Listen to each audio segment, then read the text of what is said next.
It takes a lot of confidence for me to come on the internet and say some of the things I say, knowing the amount of hate I'm going to get for it. I failed 6th grade, bro. You failed 6th grade? I did fail 6th grade. How do you maintain a six-pack year-round? I'm going to win. I'm going to get up. I'm going to go to work. I'm going to do the same thing I did yesterday. The best day of a man's life is the day he realizes that nobody's coming to save him. Can I just say something? I'm so sorry. I don't mean to cut you off. Yeah. That doesn't make you a man. Sleeping with a bunch of women doesn't make you a man. What makes you a man? What makes you a man is that you...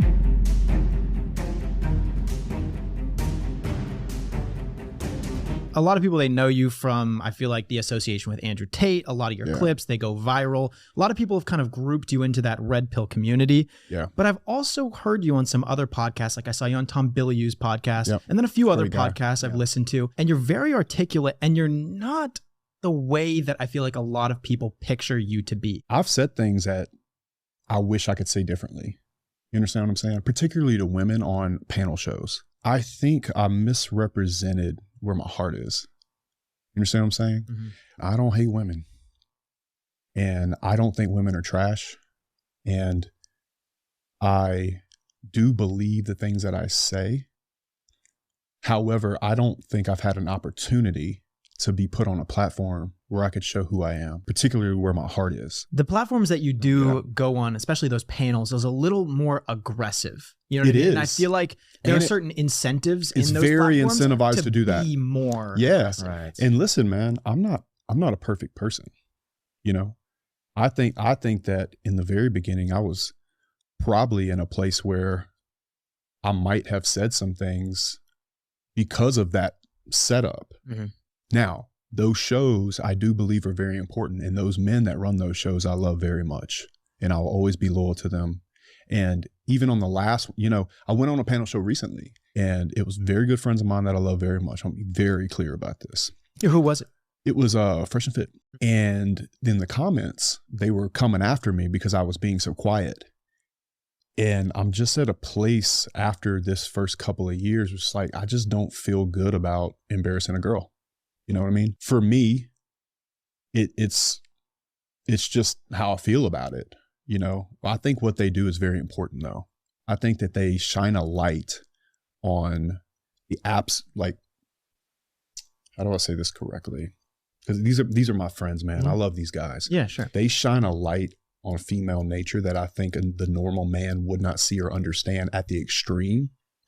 And I think why they're so beneficial is because the normal man is so soft that when they see this and they're this way, I hope and believe that they kind of land in the middle. Okay. With a firm, frame. And I do think frame is very important between a man and a woman. I think on social media, to what you were saying about the comments, is that you're rewarded for saying things that are extreme, because that not only gets the views, it gets all the comments, it gets all the followers, it gets all the money. Riles and so up it's the just base. It financially incentivizes you in so many ways to like, how far can we push this? Let's keep going more and more and more. Right. And why wouldn't you? As a business decision, it seems as though if that's what's getting results, you would tend to lean towards and that. when people are cheering you on over and over and over again, it's hard not to get stuck in that. I think it's that. I think it's it can be that way. But just like any man, if you evaluate your situation and you identify something you don't like, I'm sure you've both done this in your own life in some form or capacity. It's something about your life. You can just step up and fix it, And I don't think that I'm on this active campaign to go tell everybody that I'm trying to fix it. What's really important to me is they see all of me, because I genuinely believe if they see all of me, I'm palatable to all kinds of shows like this one, like the one I did earlier today with Ryan Pineda. Man, that guy's incredible. Mm-hmm. Guys like Ed Marlette, I met him recently, and I think he's just freaking salt of the earth type guy. And so I just believe that if I can show truly who I am, that I can, in the long run, maybe not the short term, do just as good, if not better. Well, let's talk a little bit more about those characteristics and who you truly are in a little bit, because we also want to discuss, you've gone on the record to say that you have businesses that generate up to $35 million a year in revenue, correct? Collectively. Collectively, yes. Yes, collectively. And your story is actually very impressive because your whole appeal or your pull in the beginning was the fact that you built up a business in like the real world. I mean, you did construction, built up a multi-million-dollar business running a construction company. Can we talk maybe just briefly about how you got into that? Like what led you to construction, and then what did you do uniquely that got you successful? Yeah, I think that's very admirable, but I think that's so underrepresented right now is the trades. Yeah. And a lot of those jobs that are just not being showcased online. 1,000%, man. These guys build the world. Like the world does not go around without the men that build the country in every country. We couldn't even do this podcast right now if it weren't for tradesmen. And I'll tell you, I believe in 10 years, there's going to be YouTubers out there saying, you want to know what the new hack is? Become a plumber. I've been saying that. No, I said that 5 years ago. Yeah. And I did a whole video breakdown. This is one of my earliest, most popular videos. Plumber. Doctor versus Love that video. plumber. Yep. And I did the analysis. I watched that video. Yeah. I watched that video. I did the analysis. And I believe you. For those that don't know, I broke down the average salary of a plumber starting at the age of 18 who goes to trade school versus that of a doctor who goes into medical school debt. I think it was up until about 40, in the 40s, the plumber was ahead financially. How he catches up. Exactly. Yeah. And so it wasn't until the doctors in this in like the 50s does the wealth really take off because they're just making so much money. But up until that point, the plumber comes out ahead. Yeah. And could 1,000%. make even more money if they open up their business, if they continue expanding. And that's not assuming any of that. Yeah, your salary or whatever, the income of the plumber, I remember, was pretty conservative as well. Yeah, I actually looked up how long it takes to be like a plumber's apprentice, how much they make. You did that video years ago. Yeah, it was like 6 I years watched ago. that video, and it's funny. I just finished working. I know where I watched that video. Yeah. Because it's so crazy, man. I watched that video in the Whole Foods parking lot in Town Center in Baton Rouge, Louisiana, eating chicken. I propped it up. I drive an F-150 in Louisiana. And I propped it up and I'm sitting there eating chicken in the truck. I watched that video and I agree with you then and think that was years ago. It's going to happen. It's going to happen and it needs to happen. We live in a world where you can shake your ass on TikTok and make more money than the guy that paved the road for me to get here. And that's obviously not against the law. But I think it is kind of a injustice of equity in the world for sure. And I've been pitching this thing called Buy the Man a Beer, where anytime I see a tradesman and he's trying to buy lunch, checking out at the end of the day, trying to buy his 12-pack on the way home, I try my best to talk him in and let me do it. And oftentimes he lets me. I think I'm going to have to tweak the program a little bit because I think that it's kind of hard for the normal person. And I get like a post or two a day. But I think it's kind of hard. Like I'm going to have to find another way to appreciate them because it's kind of hard to talk a man that's been working. Like they have pride and they don't want to take a selfie with you because you bought them beer. What I'm trying to do is use my following to, at a minimum, hero the people that build this country, the plumbers, the carpenters, the concrete guys, the electricians, the sheetrocks, the painters, the roofers, A lot of these guys put their life online. It's dangerous work. It's hot work. It's cold. The conditions are never good. I don't think they get paid enough. Right in line with cops and teachers. I don't agree with curriculums, but I do think teachers are very important. I think they sacrifice their lives for people in a lot of ways. Because I'm in construction, because I worked construction my whole life, I have a heart for them, man. I've been close to them.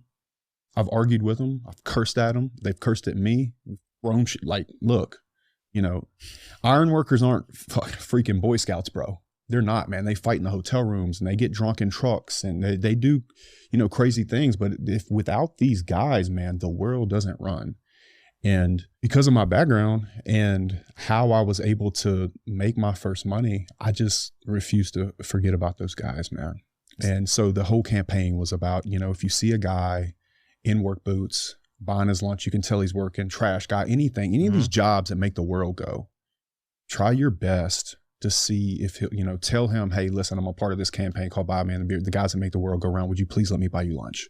Or would you please let me cover that for you? It would mean a lot to me. And that's it, man. I just want to champion these guys more because I don't think they get the credit they deserve. And I don't think people realize how important they are. But before we go into that, you guys know here on the Iced Coffee Hour, we like to be quick and efficient. And I like to cook, which is not the most quick and efficient thing. And on busy days, I usually just end up going to the nearest fast food restaurant because I don't want to spend time cooking. But hear me out, guys. All of these problems can be solved with one simple answer, and that's our sponsor, CookUnity. CookUnity is the first chef-to-you meal delivery service made up of over 70 chefs who believe that great high-quality food should be for everybody, especially, by the way, for parents and entrepreneurs who don't want to spend their time going to the grocery store, spending time in traffic, in line, getting home, making the food. It's time consuming. Or if you're Graham and you're just a bad cook overall. With CookUnity, meals are delivered fresh, never frozen, and the menu rotates every week, so there's always something new to try. Each week, award-winning chefs craft hundreds of globally inspired meals with over 7 different dietary preferences, including vegan, paleo, and gluten-free options. Each meal takes just a few minutes to heat up, and I can personally attest just how fresh and flavorful they are. This meal is spicy pulled chicken tacos from Ruben Garcia, and it was delicious. Also, CookUnity's subscription is super flexible, and you could pause, skip weeks, or cancel it anytime. This is great for people like us because we have to travel so much for podcasts. In fact, we're leaving tomorrow, and I've got some CookUnity in the refrigerator, so I'm just saying it helps out a ton. So check out cookunity.com/ICH or use promo code ICH50 to get 50% off your first order. Again, that's cookunity.com/ICH or use the link down below in the description to get started today. And now with that said, let's get back to the podcast. Why are they underpaid and why don't they get that credit? Well, I think they're underappreciated because it's not a sexy job. Look, man, I've been on dates with girls in my past, and I told her that I owned a company that did metal buildings and structural steel, and I could just see the look on her face. Like, she didn't even understand that I make more money than the guy with the startup that she went out with the night before. You know what I'm saying? It's like nobody associates any kind of status or any kind of respectability to it. And I have my thoughts on what really makes it hard for them. I believe that when we went off the gold standard, we went from a guy that could go put a tool belt on and support his family completely to his wife having to work. And I think that was very negative for the nuclear family. But in regards to how they're being paid, if I were in charge of construction in America or was the president, or not that I ever would run for anything like that or some kind of office, I would put certified payroll Bacon, like Davis-Bacon projects, which means they have to check the payroll and they assign, like an electrician makes this much money with this much fringe benefits, and a metal building guy makes this with this much fringe benefits. I would make every project in America that. And one of the big reasons I would do that is because a lot of contractors, smaller contractors, but contractors nonetheless, pay guys cash and don't pay the guys correctly. I'll pay my guys to ride to the project. Well, now the cash, I've seen a lot of non-citizens get paid cash. That seems to be the go-to, or people that don't want to pay their tax. Isn't that to a benefit if someone's requesting, hey, pay me cash, man. So I'd rather get paid $200 right now than $300 and have to deal with all the IRS. Yeah, I get that. But the problem is that I want to build because I'm an American, right? I believe in the American dream. I get a lot of flack for taking up for America, but you don't want to be in America, get out, because America's the GOAT. Scoreboard. And I don't mind paying the taxes. I don't mind taking the taxes out and matching it. I would like an equal playing field, because what is it? So my workman's comp for hanging steel is like 45 on 100 before Social Security, FICA, Medicaid, everything. So by the time you get close to a 50% labor burden, and I'm bidding against a guy for $1 million job and he beats me by $200,000 or $300,000, I know where it came from. You see what I'm saying? And in regards to paying guys cash, I can't sleep at night trying to build a company on something I could go to jail for. So we pay it, like, when they leave my office from Louisiana to California, let's say, because I got guys from California to New York right now today. They get paid to ride. They get paid their 40 hours straight. They get paid overtime, and they get paid per diem, and we cover their hotels. But because of that, it makes it hard for me to do jobs, let's say in the South, as much, because the guy next door will pay him cash. But I'm out here talking about having a business and talking about building something that I can count on for a long time. It's not worth it for me to go to jail. It's not worth it for me to keep an eye open and worry about, like, getting in trouble with the IRS or the government. It's just not worth it. If it were up to me, I would probably give, because you said something a second ago with the Spanish guys where you said non-citizens, but if you go on a construction site in America right now and you say everybody that's not originally born in America has to leave, you'd have a site superintendent, you'd probably have an electrician and a plumber, but other than that, and maybe some HVAC guys, the MEPs. Other than that, you'd lose the whole job. Damn near every man out there is Spanish. And they're coming in and taking the jobs that not Americans want, that Americans don't want. You know, I've got crews of American guys. Honestly, they don't perform the same way, but sometimes they can get into an industrial setting. You know, sometimes they can get into an oil and gas plant, and it's a slower pace. But I don't think the Spanish guys are taking jobs from Americans that want those jobs. Because I don't have American citizens banging down my doors to come hang steel. And I don't think that's Americans' fault either. I'm not blaming Americans for that. I just think that there's a perception. It's all about what you can be grateful for, right? Your expectation versus your reality. And I think the average American young man, particularly, is growing up in a world that he feels like he failed if he's not drop shipping from a beach. And it's not cool anymore to be proud of your work. And I know those guys are out there in rural towns and stuff. I'm not saying that there's no, let's say, white guys out there, you know, doing their best in construction. But I think by and largely, if an American lands in a construction role currently, especially one where he's not the owner or doesn't have a high paying job or he's not a project manager, he's not particularly proud. I get messages every day. Hey man, I'm trying to get off my tools, you know? And I think that we created that in America. But from my perspective, if I hear someone say, I'm in construction, I want to get out of it. I want to do better. I want to do better for my family. I just hear, not making enough money. It's not scalable. It takes a brutal toll on my body. Yeah, it does. I want to do something that I could scale, that I could make money without having to be on the job site all day. Which I think I get it. is an objective of a lot of people. 1,000%. But also, I mean, it's a 1% for a reason, man. They really wanted that. I think they'd find a way, if I'm being fair. And then I think some guys love what they do, you know, and there are some Americans out there. I don't want to take this away from all people, but I think everybody in construction knows that a huge portion is Spanish, right? When you say Spanish, you mean Hispanic, right? Like people that speak Spanish? Yeah. So Guatemalans, Panamanians, Mexicans, things like that. Yeah, for sure. And I see it in other countries too. Every time I go to Dubai, you know, they're all pulling people from other countries. I'm curious, when did you get into the construction business? You went to high school. Were you good in high school? You were academic and everything? No, man, I wasn't. I failed 6th grade, bro. You failed 6th grade? How did you fail 6th grade? Bro, just... Yeah, it's impossible to fail. There's no, like everyone just gives you a pass on 6th grade. How did you fail 6th grade, bro? It's just, you know, man, like... No, you know, I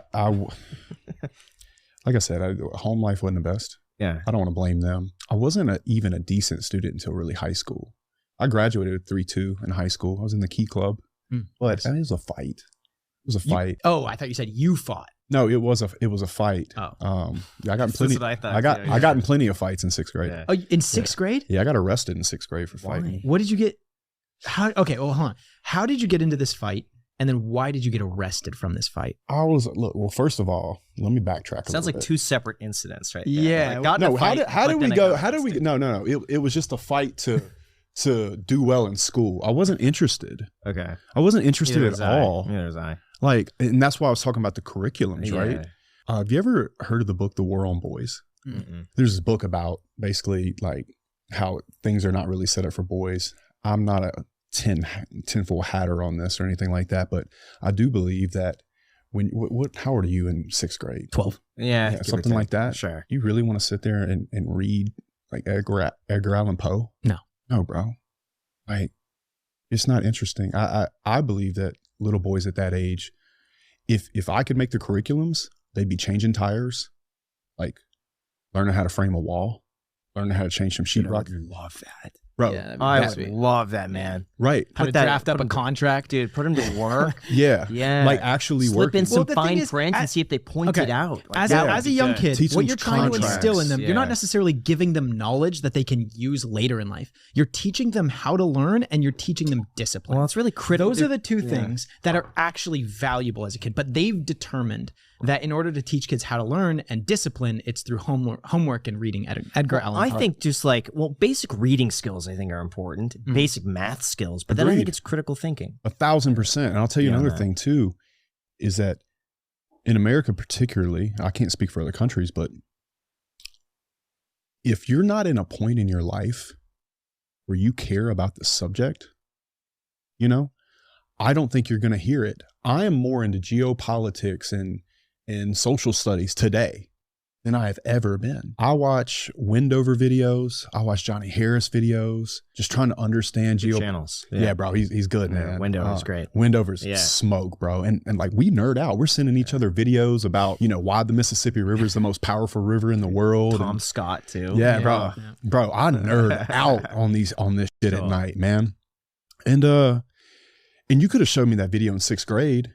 And I'd have been like trying to pass a note to some little girl or throw paper across the room at my friend that's on the football team or just whatever it was, man. I'm just not interested. But I think if little boys could do things with their hands, learn how to do things that are going to be helpful in the world, that'll also help the little girls. And I'm not even opposed to teaching little girls how to change a tire. I'm not opposed to that. I'm just saying for the little boys, I don't think it's something that they resonate with at that age. And I was just completely checked out. I was thinking about football practice or whatever else, and it's certainly not because I'm not intelligent. I just didn't care, and I didn't make good grades. I didn't want to do my homework, and I sure as hell didn't want to study for a test that I didn't care about. So it was just, one of those things. Now I was labeled a 504 student. What is that? I don't know what that is. It's like the kind of kid that like needs his test rigged to him. Got it. Okay. It is what it is. And I look back at that time in my life, I think it was good for me.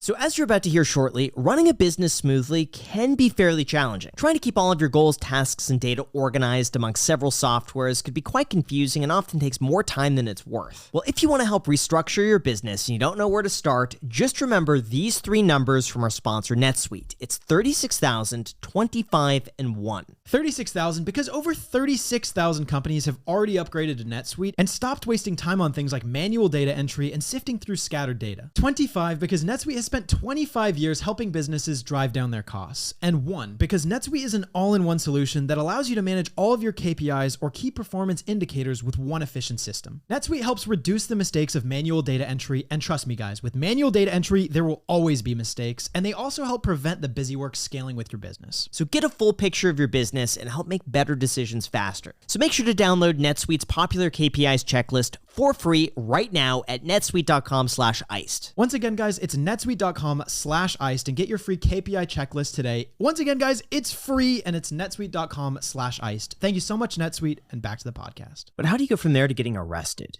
There's a big gap. The 6th grade fight to arrest. I can't stop thinking about it. I feel like we gotta address that.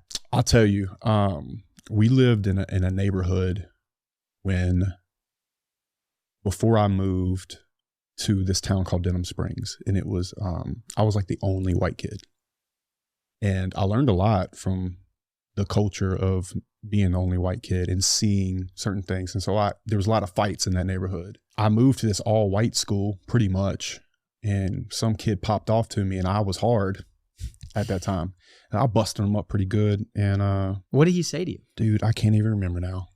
He was just... How did it make you feel at the time, though? I bet you remember the emotions that went through your mind as soon as you said that. It was actually one of those things where it's like, all right, cool, catch me when you get off the bus. So he lived in the front of the neighborhood. I can't believe I'm even saying this. He lived in the front of the neighborhood. And he walked from the front of the neighborhood all the way to the back of the neighborhood. And I met him in the street. And it was you versus him? Yeah, and some parents broke it up. And you actually it was a fight. Yeah, of course. Who threw the first punch? Was that you or was he? You're talking to 2 guys who we've never been into a fight. Well, I've been in a fight.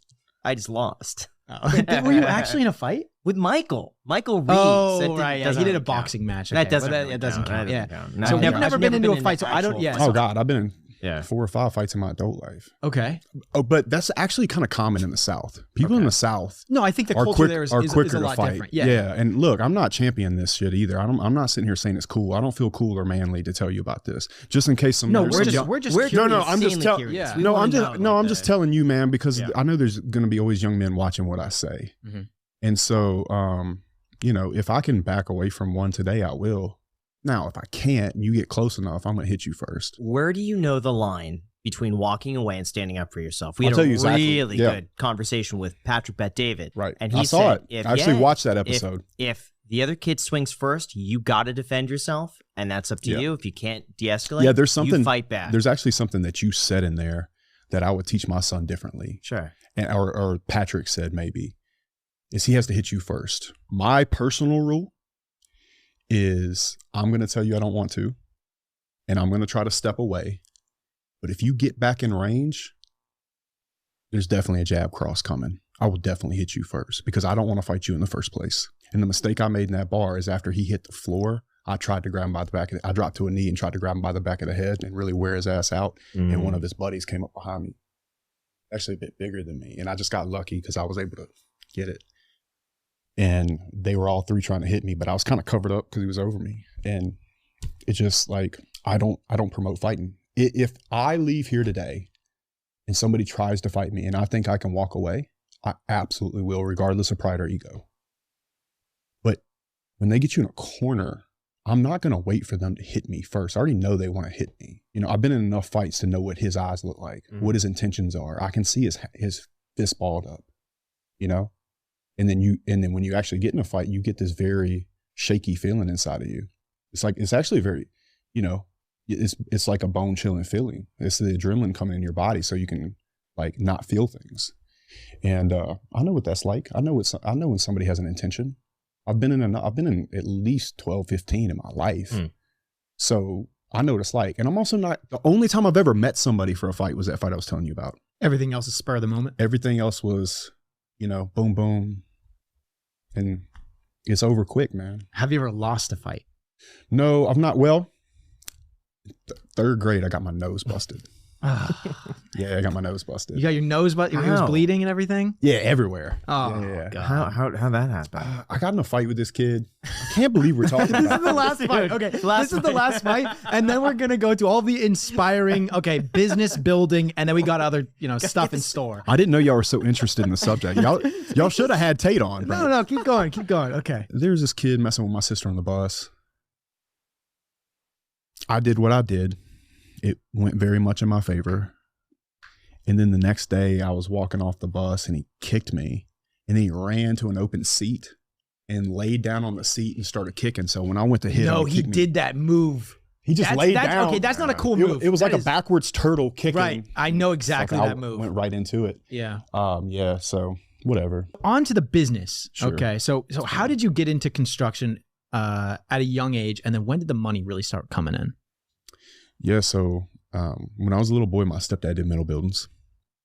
And to be quite honest with you, the type of neighborhoods we lived in, there was no lawyers, there was no doctors or anything like that. And we had some house fires when I was a kid. And we ended up staying in his boss's house when I was in like 7th grade. And we were in a completely different neighborhood. And it gave me a new consciousness on what was possible because I'd not seen a whole lot of that. I always say that construction was the only way we knew how to make doctor money was in boots. And that's actually quite a true thing in South Louisiana. The mouth of Mississippi's there. So there's a lot of industry. There's a lot of industrial work. There's a lot of construction that goes with that work. There's a lot of building houses to support that infrastructure of the economy in South Louisiana. And it was the only consciousness I had. I say all of the time that had I put the same energy into a better business model, a different business model than construction, I think I'd be a lot better off, but I don't think I'd be the same person.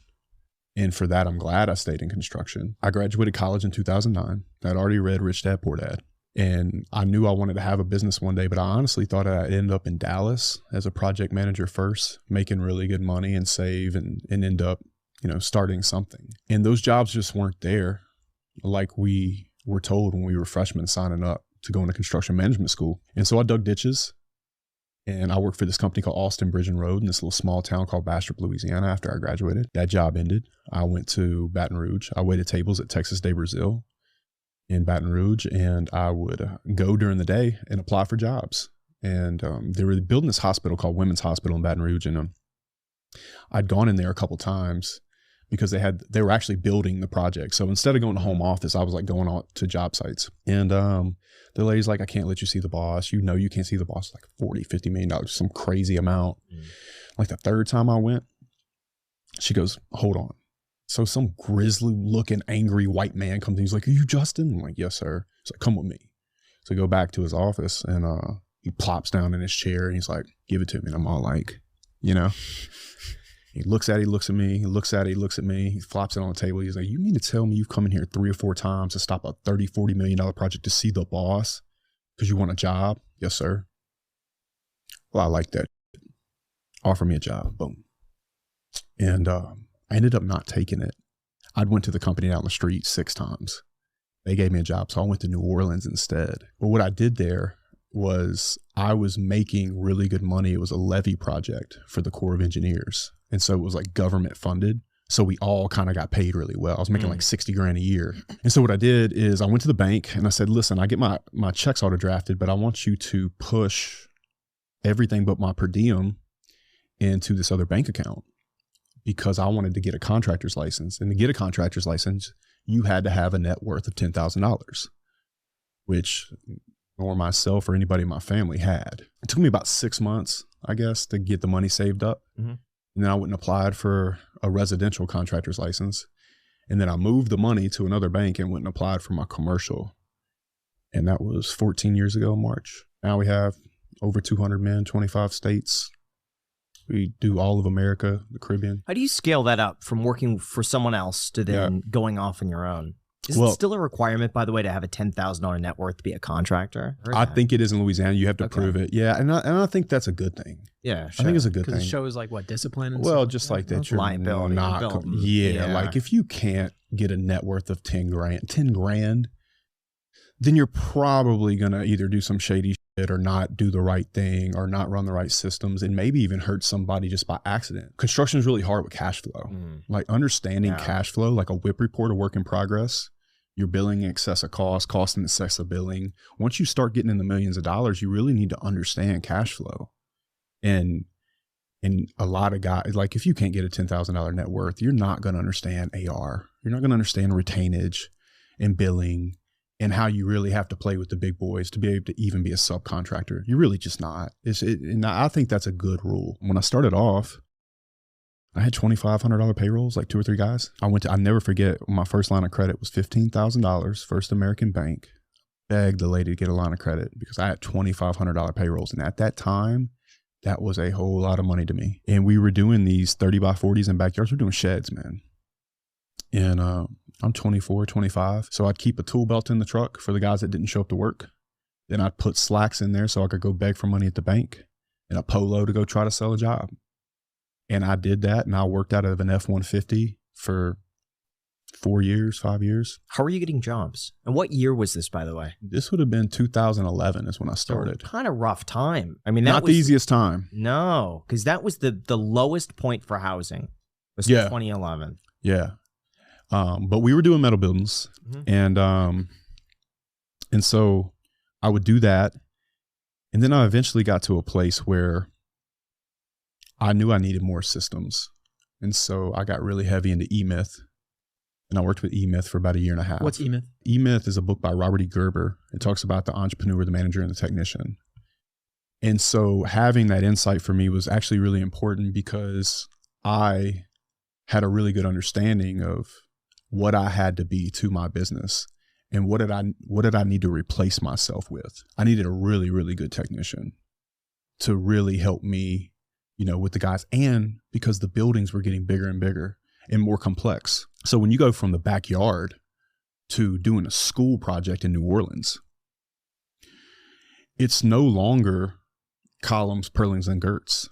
It can be CMU block with embeds and trusses. It can be a normal metal building, but there's a standing seam roof now. There's a valley. And so there's all these intricate details that now I can literally in my mind see, but it's only because damn near every roof I did for the first 3 years of commercial leaked. And I had to go get all these certifications. I had to go to Pennsylvania to get certified to do Butler MR24 roofs, which are on every Costco in America, by the way. I had to go to do the Nucor, test to make sure I knew how to put their roof on, because every manufacturer has a little bit of a different detail so they can get their patent on it. Mm-hmm.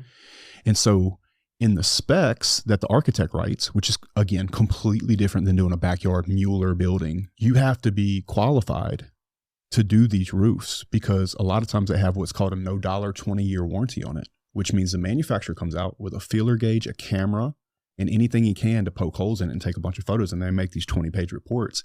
And they're like, no, you have to do this, this, and this, and this. And they'll hold your money until you do it. And so making the jump from the backyard to commercial, I took some blows.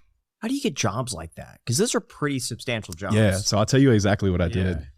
So I sought out mentors, I would say around 26. There's this organization called the Metal Building Contractors Erectors Association.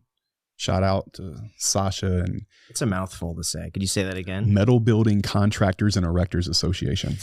I'm still a part of it. The way that flows. And so I sought out mentorship, and there was guys at companies, like there's a company in New Jersey named Thomas Phoenix, Sean, Eric, Gary. They really took me under their wing. They were really good to me. They really helped me. And they gave me a proposal template. And I took their name off of it, put mine on it, made sure I understood it. But it made me look big on paper. We weren't big. We had like 2 trucks, but it made us look big. It made us look legit. And then I know that every project has a pre-job walk. And so that means that because we work for general contractors, right? So a big GC, we do the steel. We only do steel, right? We don't do everything else. That's general. So we work for GCs.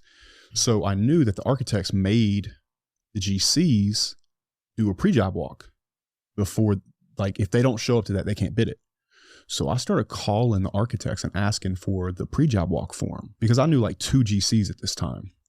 So I might get 1 invite out of 10 general contractors for the same job, or I could find out everybody that's bidding it and just send my bid anyway. So what I ended up doing is making what we call now a pre-qualification package, which was like a company resume, right?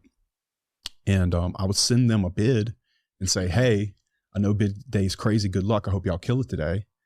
But instead of bidding a $100,000 job to 1 GC, I'd send it to 10. And I had scenarios where I would win the job, and then the GC that didn't win would have steel on the ground and need somebody. And so I ended up getting on all these people's bid lists. And when I did that, I hired an estimator. And then we built a very strong system around every panel we put in, every kind of column, a framed opening on the steel, a framed opening on sheeting the wall, the trim out, everything. So the spreadsheet I worked on for years, just fine tuning every little thing to spit out man hours, because what's dangerous in our business, if people will square foot something, but if it has 47 windows in it, you're going to be there an extra 2 or 3 weeks, So for every little thing that any kind of material we've ever installed, we have a man-hour budget to put in set amount per day. And that way I could trust that if my estimator, which was like a 55-year-old man at the time, and he was with me for like 6-7 years, if he just puts the data in correctly, if he just sees the drawings correctly and reads the details, that it would spit me out a number that was competitive. And so what he would do is he would send me 3 or 4 a week. And we ended up getting to where we're bidding 3 to 5 a week, every week. And what I would do is I was running between jobs. I was like my own general superintendent at this time. He would be back in the office. I'd be visiting all the job sites all over the place. And I'd pull over, steal Wi-Fi off my phone, open a MacBook, go over it with them on speakerphone, look at the drawings with them just to double and triple check.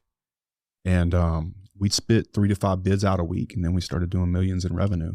And then I had my next problem is scaling the manpower and then making sure the systems put me in a place where I could trust that the work would be done correctly. So even today we have what's called a project process. Every mistake we've ever made, from unloading the truck to shaking the steel out, to hanging the steel, to sheeting the walls, to putting the roof on, to seaming the roof, to blowing the roof off, to putting the gutters on, and making sure that we don't cut the gutter for a downspout where subsurface drainage is coming up, let's say, because they're not going to move it from out of the ground. So guess who's got to buy a new gutter if it's 1 foot off? All these things that have happened, right? That list is there, and it's every mistake we've ever made.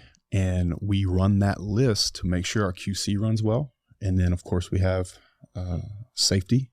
We have a safety guy, and we have a girl that makes sure that they turn JSAs in every day. And that when the timesheets are turned in, or if they go into the app, T-sheets, that it's coded to the right thing. Because one of the most powerful things that you can possibly have in construction is historical data for estimating. So that spreadsheet I was talking about with those man hours factors, for us to know how correct they are, it makes a lot of sense for us to be able to have really strong books. And I think having strong books in construction, particularly trade construction, is one of the most important things a guy could do. Because if you don't know the historical data of what got you to the profit or not profit on the job, then you're going to make the mistake again. Yeah. How often are you unprofitable on the jobs? Because I'd imagine, and I've seen it before, where a contractor will bid a job, it'll be a bit under, and if they're held to it, sometimes they're losing money because they just underestimate how much work goes into something. I've lost money on a bunch of jobs, man. Yeah. In fact, in that phase, in that growth phase, it would really look like this. Make a bunch of money, break even, lose money. Make a bunch of money, break even, lose a little bit, make a little bit, lose money. It was really around scaling. You know, you got this one guy that's like your ace. You want to put him on the best jobs you can, and you still have guys not showing up. You still have mud on projects.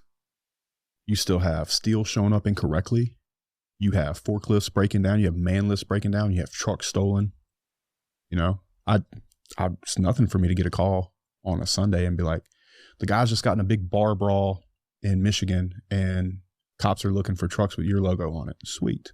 These things happen. It is construction. And so just like planting seeds with men, cutting the bad ones, keeping the good ones. Planting seeds with men, cutting the bad ones, and now I have 3 good ones. Now I have 4. What makes them bad? And can you spot that ahead of time when hiring? Are there red flags that you see in people where it's I could kind of tell this might go there? I can tell you when it turned around for me. I created a system around hiring. I'm a big fan of Patrick Lencioni's books. So he's got The Ideal Team Player, which is a very cool book. It's actually about trying to find a construction guy. And that's just by coincidence.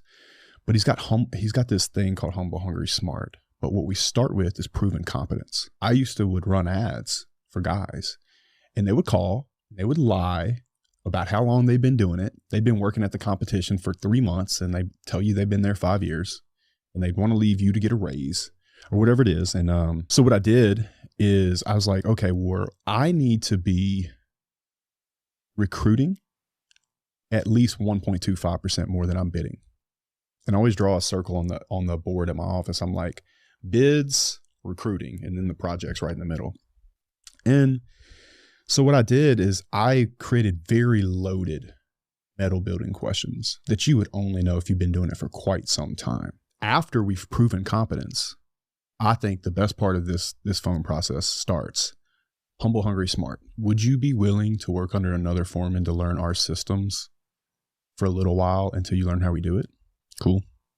That's a big question. Would you be willing to work for $1 an hour less for the first month so we can see you're as good as you say you are? Hungry. Would you be willing to leave town and work weekends if we need you to hit a schedule? Smart.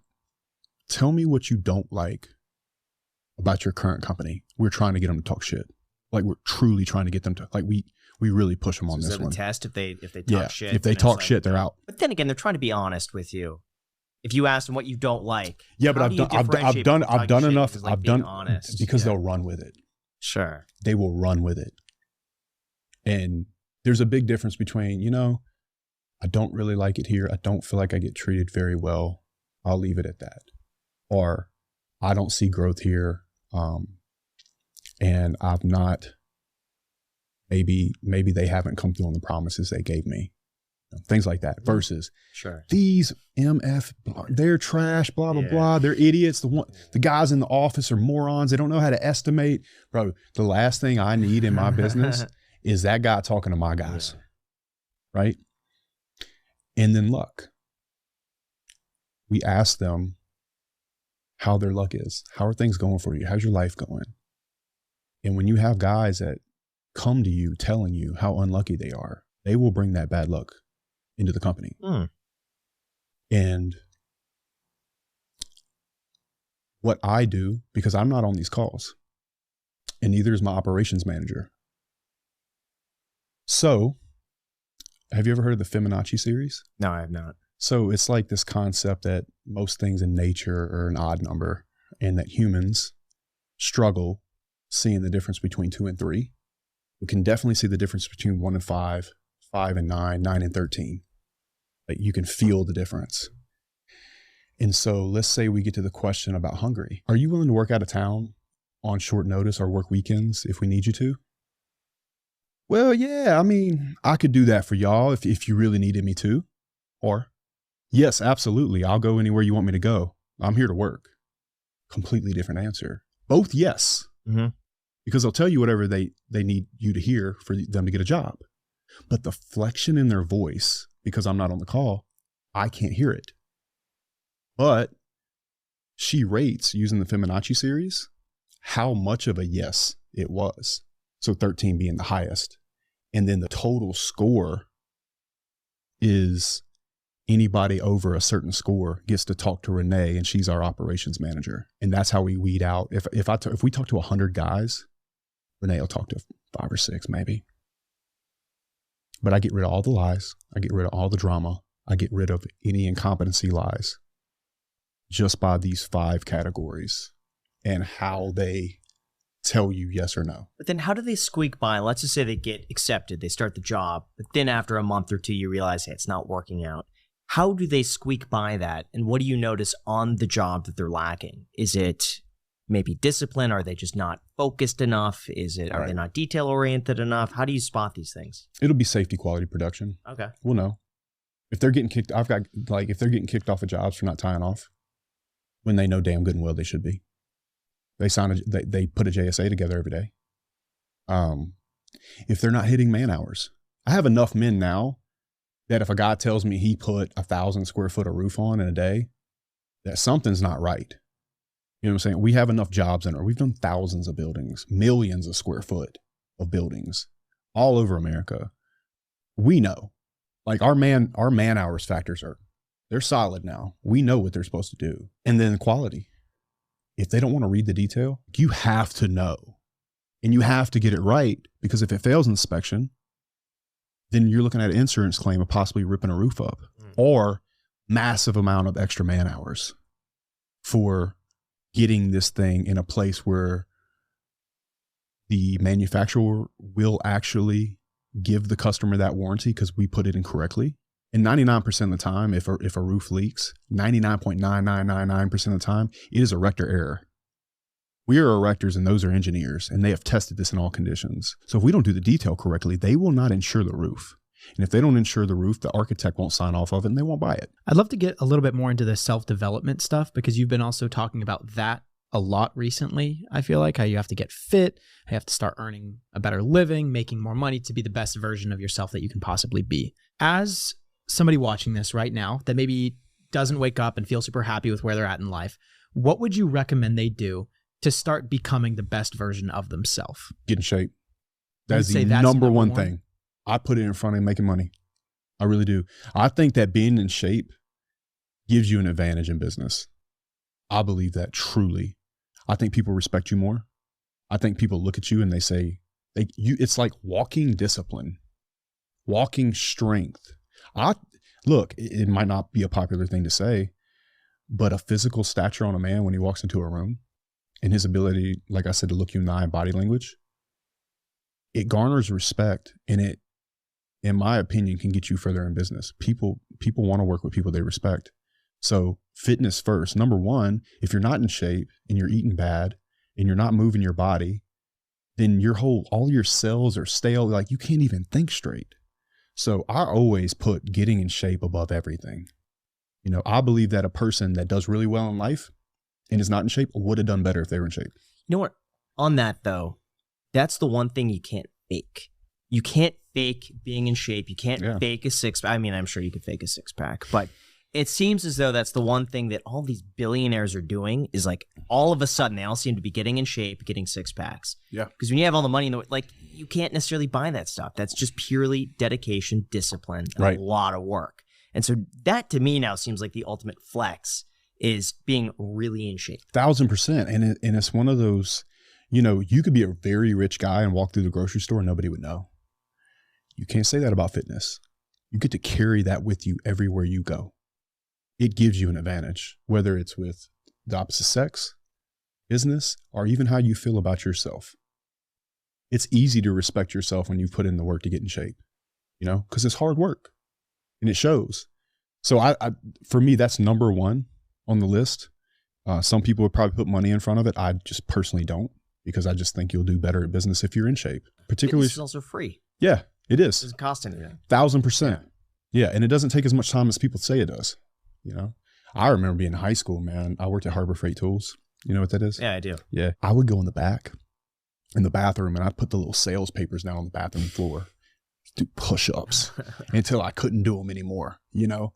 And I did that for years and years and years, you know? And it really pays off now, because at 37, I've had 6 shoulder surgeries on this shoulder and a total replacement.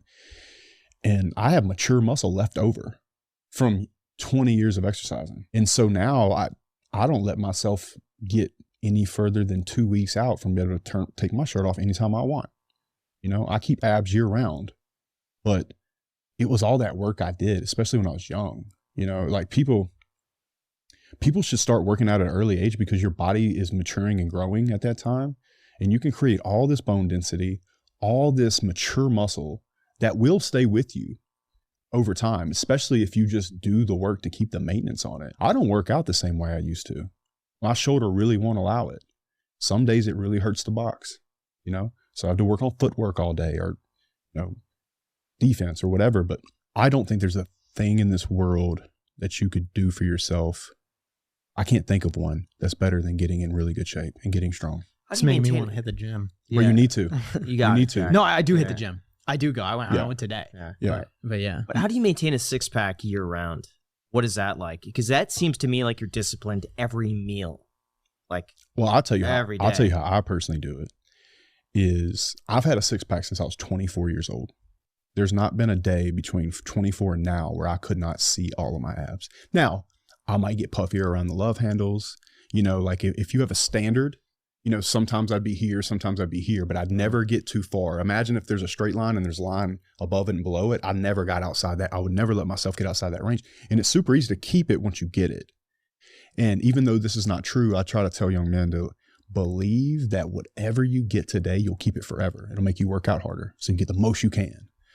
But the way I do it now is I fast every day. I've still not eaten today. What? I haven't eaten. No. What time do you wake up? Today? Yeah. 5 o'clock. a.m.? Yeah. And it's like 7? It's coffee something? 30, bro. Coffee. How do you get by all day without eating? Because I get headaches. I feel like scattered. I'm used to it. I fasted through breakfast, and initially it was a little tough, but now it's very easy. And I don't even think about it anymore. Yeah, I feel you just get used to it. I don't even think about it. And so what do you have? Just one meal at the end of the day? Yeah. And then what time do you go to bed? Probably from 10 to 12 on a normal day. So you're eating and then going to bed right afterwards? I heard that's bad for you to eat like right before you go to bed. Yeah, everything's bad for you. What do you eat? What's a normal dinner look like for you? Protein, steak or chicken or whatever. But I'll eat carbs too. Yeah. Do you track calories or just like the one meal? Like no. I could do whatever I want to. If I don't eat if I want to, I'll eat pizza. Meal. I'll eat pizza if I want to. But I mean, and a lot of people when they fast, their goal is to trigger like an insulin response, right? That's actually not what I'm trying to do, because I'll drink the little 5-hour energies or the Feel Freeze. You ever try one of those? No, they got like I just stick with coffee. They got like maca and stuff, and I drink coffee too. But I know the coffee won't trigger the insulin, but even like a fake sweetener can kind of tell the brain or the gut, like, you know, you have sugar in you. I do it for pure mathematical purposes. There's no way I can eat 2,500 calories between 8 p.m. and 10 p.m. Like, it's almost impossible. Right.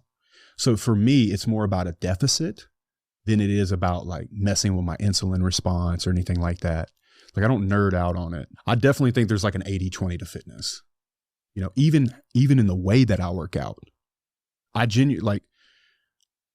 only do certain lifts because I know that I'll get the biggest return from those lifts. And what is that? So for example, I'll never do flat bench or decline bench. Sure. I do all upper chest. When you walk into a room or you're outside, there's one constant variable, and that's overhead light. And a lot of, particularly like having a six pack or looking big, is an illusion based off light. So I focus all on my upper chest because when you walk in a room, that's what people are going to see. And it also pulls the rest of your chest up. When I do abs, I only do the bottom two abs. Seems oddly specific. Well, let me clarify. Yeah. How many guys have you met like, oh, I got the top two? Bro, my fucking grandma's got the top two. It's your ribs, asshole. I only have the top two. Exactly. Come on. Dude. Exactly. But better call me out. But if you do decline weighted abs, like with a 45 on your chest, and you only focus on the bottom two, and you tilt your head back so you isolate it, nobody in history of the universe has ever had the bottom two in this V taper and not have the top two. I treat my abs like I would treat my bicep. You ever seen a guy that's super lean, skinny even, and he not have a six pack? I've known plenty of guys like this. And so the reason I say this and that you have to treat it like your bicep is that you need to get a pump in your abs. And what that allows you to do, so as the skin goes down and that muscle is growing, go back to overhead light, that muscle poking through the skin is what creates the shadow underneath. Yeah. And so the bigger you can get them, and it's kind of like that girl thing, like, bro, your abs aren't going to get huge overnight. You're not going to look like you have a huge gut. Shut the fuck up. Try to get a pump where you can literally feel a physical pump in your abs. And they poke through the skin, and even you can have a six pack at 12, 14% body fat sometimes. And then when you start to actually lean down, then you get really fucking ripped because it's poking through the skin and protruding. You know, you kind of get that 300 look. I'm telling you, you'll have a six pack faster than you would any other way. I gotta try that. It's an absolute cheat because it pokes through the skin and it creates a shadow. You know, I'm telling you. So look. Is this credit right here? Well, I could just show y'all, but I feel like that'd be turbo douchey. So turbo. That's funny. Yeah, so you want them to poke out. Oh my gosh. Yeah, you see what I'm saying? But see, you got the V thing going on. They're like with screaming the at me. It's like, how do you get the side bit too?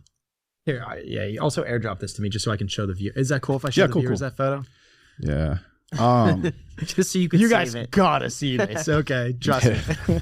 On the obliques, one thing I would say you could do, and I did this a lot early on, is you ever do a side plank? Yeah. Okay, cool. Go up and put your hand on them. Mm. Make sure it burns, and when it finally starts to burn, bounce. Pulse on that bitch. Fuck it up. Like want to destroy it. I used to do that 2 minutes at a time on each side, and I just until it hurts so bad. And it's just because those are really small muscles. Mm-hmm. And people are like, "Oh, if you do that every day, dude," I do abs every time. I have this thing I call lima bean theory, and lima bean theory is for abs. You ever see a guy go to the gym and he says, "Okay, we'll do abs when we're done," but what happens is he goes in there, he does shoulders or whatever he does, right? I use this for actually abs and legs. He gets this big pump, and then after the fact, when he's supposed to do abs, lima beans. Me every single time I go to the gym. Exactly. Yeah. You have to change that. Lima bean theory is you're sitting at the table, your mom made macaroni and cheese, chicken nuggets, and these stupid ass fucking lima beans. Just eat the lima beans first when you have the most energy, pre-workout, excited to be there, whatever. Get it out of the way. Then you can enjoy the chicken nuggets and the macaroni and cheese. You know, it's like goes back to eating as a kid. Do it first because you're not going to do it after. I'll give you another example. Tricep. I don't want to start flexing in here, but I kind of want to. Go ahead. No, flex. So like I only work on this inside. You see that little horseshoe and that horseshoe? Yeah. Mm-hmm. I only work on those because any asshole that ever does triceps ever is going to get this line right here. So I'll take my thumbs and a rope. I'll do skull crushers, heavy, but I'll take my thumbs with the rope and turn it out. And I'll even stand up. I'll take that, the little ball that comes on the little cord. Yeah. I'll take that ball and I'll put it between my fingers like this, and I'll turn and I'll purposely go over the back. So I hit this guy. Jesus. You understand? I mean, yeah. And with the bottom two abs. So it's like, dude, you got 3 workouts. No, but it's not completely true. I know. Because I'll still shrug. Yeah. Right? When I do my biceps, you know how like there's, the weight and the handle. Uh-huh. I'll push my hand all the way to the inside and I'll twist it like as far as I can out to create that peak. You understand what I'm saying? Yeah. And so like Rambo, for example, I think he shot Rambo at like 158 pounds, but he looks 220. It's all a fucking illusion. If you can develop the right muscles. Now, of course, rep range is important. So I do 12-12, working sets of 8 as heavy as I can possibly do. And then I'll rep the fail twice. You do a lot. Well, it's not really a lot. It's 5 sets. And I did a lot of rep to fail push-ups coming up. I've heard the reason you're not supposed to do that and like isolate certain muscles is because of injury. So like when you go and you kind of lift, let's say for your shoulder, or what's that? He's trying to block it out. What is that? I don't know what What does that mean? Only pussies will tell you that. Yeah. Bro, people. Like, what is that? Neither of us have any clue. I thought it was like some Illuminati. Yeah. Damn. What? Are you a part? Huh? You're part of the Illuminati? What? No, bro. You're not a part? No. No. I'm probably accused of it. Got it. Yeah. Just wanted to clarify. Yeah. By the way, I've been doing my hands like this for years. Okay, no. That's what I want to know. Okay, because Yeah. I was actually going to point that out. Everyone's been doing this. Okay, even Bro, I'll notice myself doing it. I swear to God, Andrew could tape himself wiping his ass and it would catch on. Really? So I don't know, bro. I mean, But literally. Did you get that from Andrew? Or did he? No, bro, it's so funny. Before I ever met Andrew, oddly enough, there's a picture of me at a War Room event before I met Andrew, sitting like this, looking at the guy talking. A lot of people do this. Really? Andrew made it I think cool, bro. so. Andrew made it cool. Bro, it's super comfortable. You've never done this? I do. I catch myself doing it, but I'm like, oh God, like, is this just because? Is this because of Andrew? Is it in my subconscious? I don't know. Yeah, bro. Look, I've been doing it for a long time, bro. I'm That's not going to someone quit. in the Illuminati, what they would say, though. Maybe, but Yeah. there's A lot of conspiracy people do theories that, though. everywhere. Mhm. But anyway, back to what we were saying. Sure. I do heavy weight. I believe in doing heavy weight. I'll do weighted pull-ups. I'll strap a 45 around my waist and do pull-ups and things like that. And then I'll rep to fail after, I don't claim to be a fitness guru, but I do think that there's some very obvious muscle groups that will give you an advantage and give you a huge return on investment of time. And I clearly don't skip leg day. So that's how I look at it. Yeah. So do you think for most guys, it's better to go to the gym purely for, physically being in better shape, or do you think it's better for the health reasons? I think everything. Sure. I think mating, business, health, bone health, longevity, aging, Motivation. everything, man. Everything.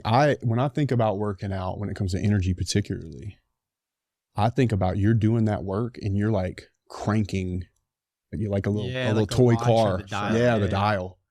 And like you come out in like this euphoric state, especially if you really went after it. Yeah. Yeah, so I do believe in lifting heavy and then repping to fail. People are like, oh, you rep to fail, you're going to burn your muscles down. It's like when girls say, I don't want to work out because I don't want to get big. It's like, look, sweetheart, like, I don't know what made you think that your genetics are better than every dude in your gym that's working out every day and he's still not big. Like, with 1/10 of his testosterone, you're not going to get jacked. Get in the squat rack. So, I do, and I call them pinpoint muscle groups. So I only work out these certain muscle groups. I probably don't do in a year any more than 10 or 12 lifts. Like all these people that are mixing it up, And like doing kettlebells, I fucking hate kettlebells. You won't catch me dead doing kettlebells. Hey, kettlebells. Bro, if you catch me doing kettlebells, please kick me in the nuts. Like, it's the dumbest shit on the planet. It's fucking retarded. Liver King sent us a whole bunch of kettlebells. Yeah, Liver King also lied about a bunch of shit. But he does the kettlebells for different reasons. He does barbarian. You know what the barbarian workout is? No. You should try it. No. Oh, dude, I carried. It was horrible. He sent them. And I was like, I'm going to just try to see. Would you put your hands in them or something? So you hold, I think it's 70-pound kettlebells in each hand. Yeah, I guess it was 70. Right. Yeah. Okay, you have 20-pound ankle weights on each leg. You have, 100 or so pounds in a backpack. And you're dragging a sled that has like, I think 135 pounds. And you have to walk a mile and you can't sit. That's fucking retarded. Why would you say that? Because I'm not trying to be a triathlete. I'm trying to be jacked and explosive. Like, that's dumb. I feel like... Where's the hypertrophy in that, really? Your calves, maybe? Like, you might get lean that way. Okay, cool. But we're talking about putting on muscle. I think his thing wasn't so much It was just like, I'm going to push myself. I think he's on so much gear, it doesn't matter what he does. It was mental endurance. I think that's what it was. For that, I'm cool with it. Yeah. If he's going the David Goggins route, yeah, I think it honestly, and it's like a mental fortitude thing. He says like a rite of passage. Yeah. But let's not bullshit. Like ideally, you would look like a pro athlete. Let's say. I think that's the greatest compliment I've ever gotten is when somebody asked me who I played for. You know, I'm like, yeah, well, that's a long time over, and I don't like to be Uncle Rico, but thank you. What is it like living life as someone who's 6'4"? It's like being dealt at least 2 aces. Really? Yeah, bro, for sure. You're born straight white male and tall. Bro, that's at least 3 aces out of 5. You know? You think it's that big of an advantage to be 6'4"? And No. I would never I don't think just because you're tall, you get ahead in life. But I mean, there are certain advantages to it. And I think I'd be a kid to say that that's not true. What are some of the biggest advantages you would say? Girls. The ability to play sports. A certain physical presence in a room. I think it's helped me in leadership a bit. But I don't think it makes me a better leader. You know, I just think it's helpful. But not planes. Not good on planes. No, not good on planes. Not good in Lamborghini. Okay. Right. So no sports cars, but you can reach the top aisle, top shelf at the grocery store. Yes. So that I need help. That's good. Sometimes. Okay. I can absolutely do that. Right. You know, there's an obvious thing that I can say that Graham can stand on his wallet. Right. You know, which it is what it is. But you know what also? I've thought about this deeply, actually. If I had not been so tall, or was not gifted so much physically, I might have created a different strategy in my life and been much better at something else. Does that make sense? It does. I 100% actually agree with you. Yeah. I would have been like, okay, you can't play this card in life. You need to hyper focus here. You know, and I think life is really like that. I think that life is, you know, evaluating the hand you're dealt and then saying, okay, how can I maximize this? Because everything that's ever happened negative in my life or any disadvantage that I think I have, I'm quite dyslexic. I don't read very well at all. My eyes just don't pick the words up. Yeah. It could be it could be like a child's book. And whatever the eye flow is, it just doesn't work out very well for me. And I'm like, okay, well, what can I do about it? You know, so I've been able to turn most negative things in my life into positive somehow. And I think winners do that. I mean, most people, if they have something that seems to be a disadvantage, I try to find a way to make it a superpower. I really do. You know, I didn't grow up in the best situation. I grew up trailer parks and stuff like that. But for that reason, I believe I had this certain kind of grit or understanding of the world or whatever that I choose to believe, whether it's true or not, gives me an advantage. And that's just how I choose to frame it. Do you think there's a disadvantage of being really tall? I think much taller than me, you start to look like a baby giraffe. You know what I'm saying? Okay. You know, but you said much taller than you. I mean, so what about being 6'4"? Is there any disadvantage? I would cut it off at 6'4". You think that's the optimal height? 6'4". 6'3", 6'4". Yeah. But I think 6'5" and definitely 6'6", you start to look goofy. You know what I mean? It's because then they get long. It was hard for me to get size because of my height. I had to work extra hard on working out to get size on me because my limbs are long. And then once you get to 6'6", it's just kind of weird looking.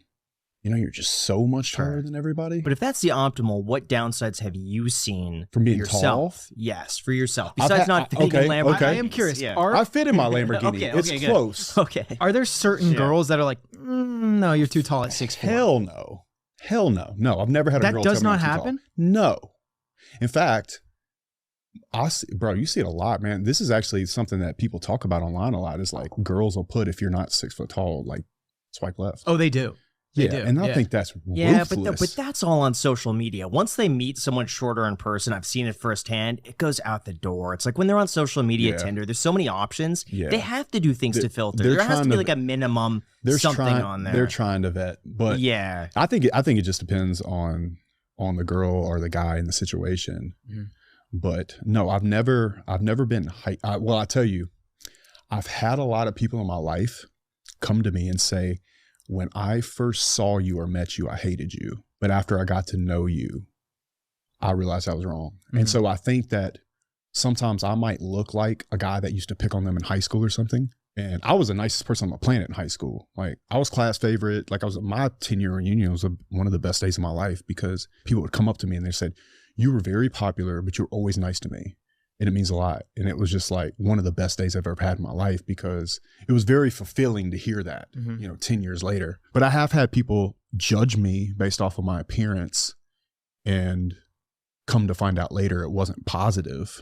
I mean, I think my height was probably included in that. I definitely think, like, from seeing you online and also seeing you in person, you are a bit intimidating, I would say, based off of your stature, based off the muscles, and also based off of like just the way that you walk and the way that you show yourself. I've been told that a lot. And on top of that, your stare is very intense. Like, when you look at me, your eyebrows, they furrow and they kind of sit low on your forehead, and you're like lasers. Very serious. Very serious. And it's just an intense look, which I personally, I don't have a problem with, but I'm trying to understand, is that something that you learned over time, like through business, you had to have this intense eye contact, or have you always had this high level of focus? Well, it was probably construction, probably amplified it. And then also, I do think it's very important to like let people know that you're truly, like, I think you can shake a man's hand and look him dead in the eyes and he'll know if you're a snake or not. Because if you can't look him dead in the eyes, how can he trust you? In my 20s, when I'm shaking some 55-year-old white guy's hand and telling him I'm going to hit his schedule, and I had to do that to be able to get a contract for a metal building or to hang these steel jobs. It was probably something that I acquired just out of necessity, because I was the youngest guy in the room. And I was lucky because I was tall, because I looked like a grown ass man, coming, because I played college football. And so I came into my business, man. I was, 6'4", 240, 6'3", 6'4". I'm a little over 6'3" barefoot, like 6'3.5" barefoot. And so, I think it was an advantage. Grow a little bit of a beard out and just look people dead in the eye, especially in the construction meetings, because every Tuesday in commercial construction, you have a subcontractor meeting. I was very often the youngest guy in the room. And so I had to use kind of a quiet disposition in body language to be able to set the tone with basically a room full of men that were older than me, been doing it for longer than I've been alive. On top of being in shape, what would you say are the next things that guys should put high up on their, I would say, value tier list? So it's like getting in shape would be like S tier, top tier. I put these two next to one another, actually, because they're really important. But your financial education, it's huge, obviously. Like guys like you. No, I agree with that. And then understanding female nature, truly understanding it, understanding hypergamy, understanding frame. So explain hypergamy. Sure. So hypergamy is kind of like an evolutionary theory that women will monkey branch socioeconomically across or up only. And that if they're in a position where they could monkey branch up, is most often the time they would leave you. I want to be very clear that I'm not talking about how to pick up a woman. I'm not talking about how to, like, hey girl, what's up? How to text. I'm not talking about any of that. I'm saying understanding female nature and understanding frame with a woman, I think, is very important. I think that as much as people want to promote bad bitch culture, that a strong, stoic, not very emotional, understands what he wants, is very direct, takes the lead, opens the doors, takes the male role fully, and a man that understands why that's so important, is a man that has a really good opportunity or a really good shot at having a long-term relationship. I believe that when a woman loses respect for you, she stops loving you. And why would she lose respect for you? Like, what would cause Maybe you're emotional.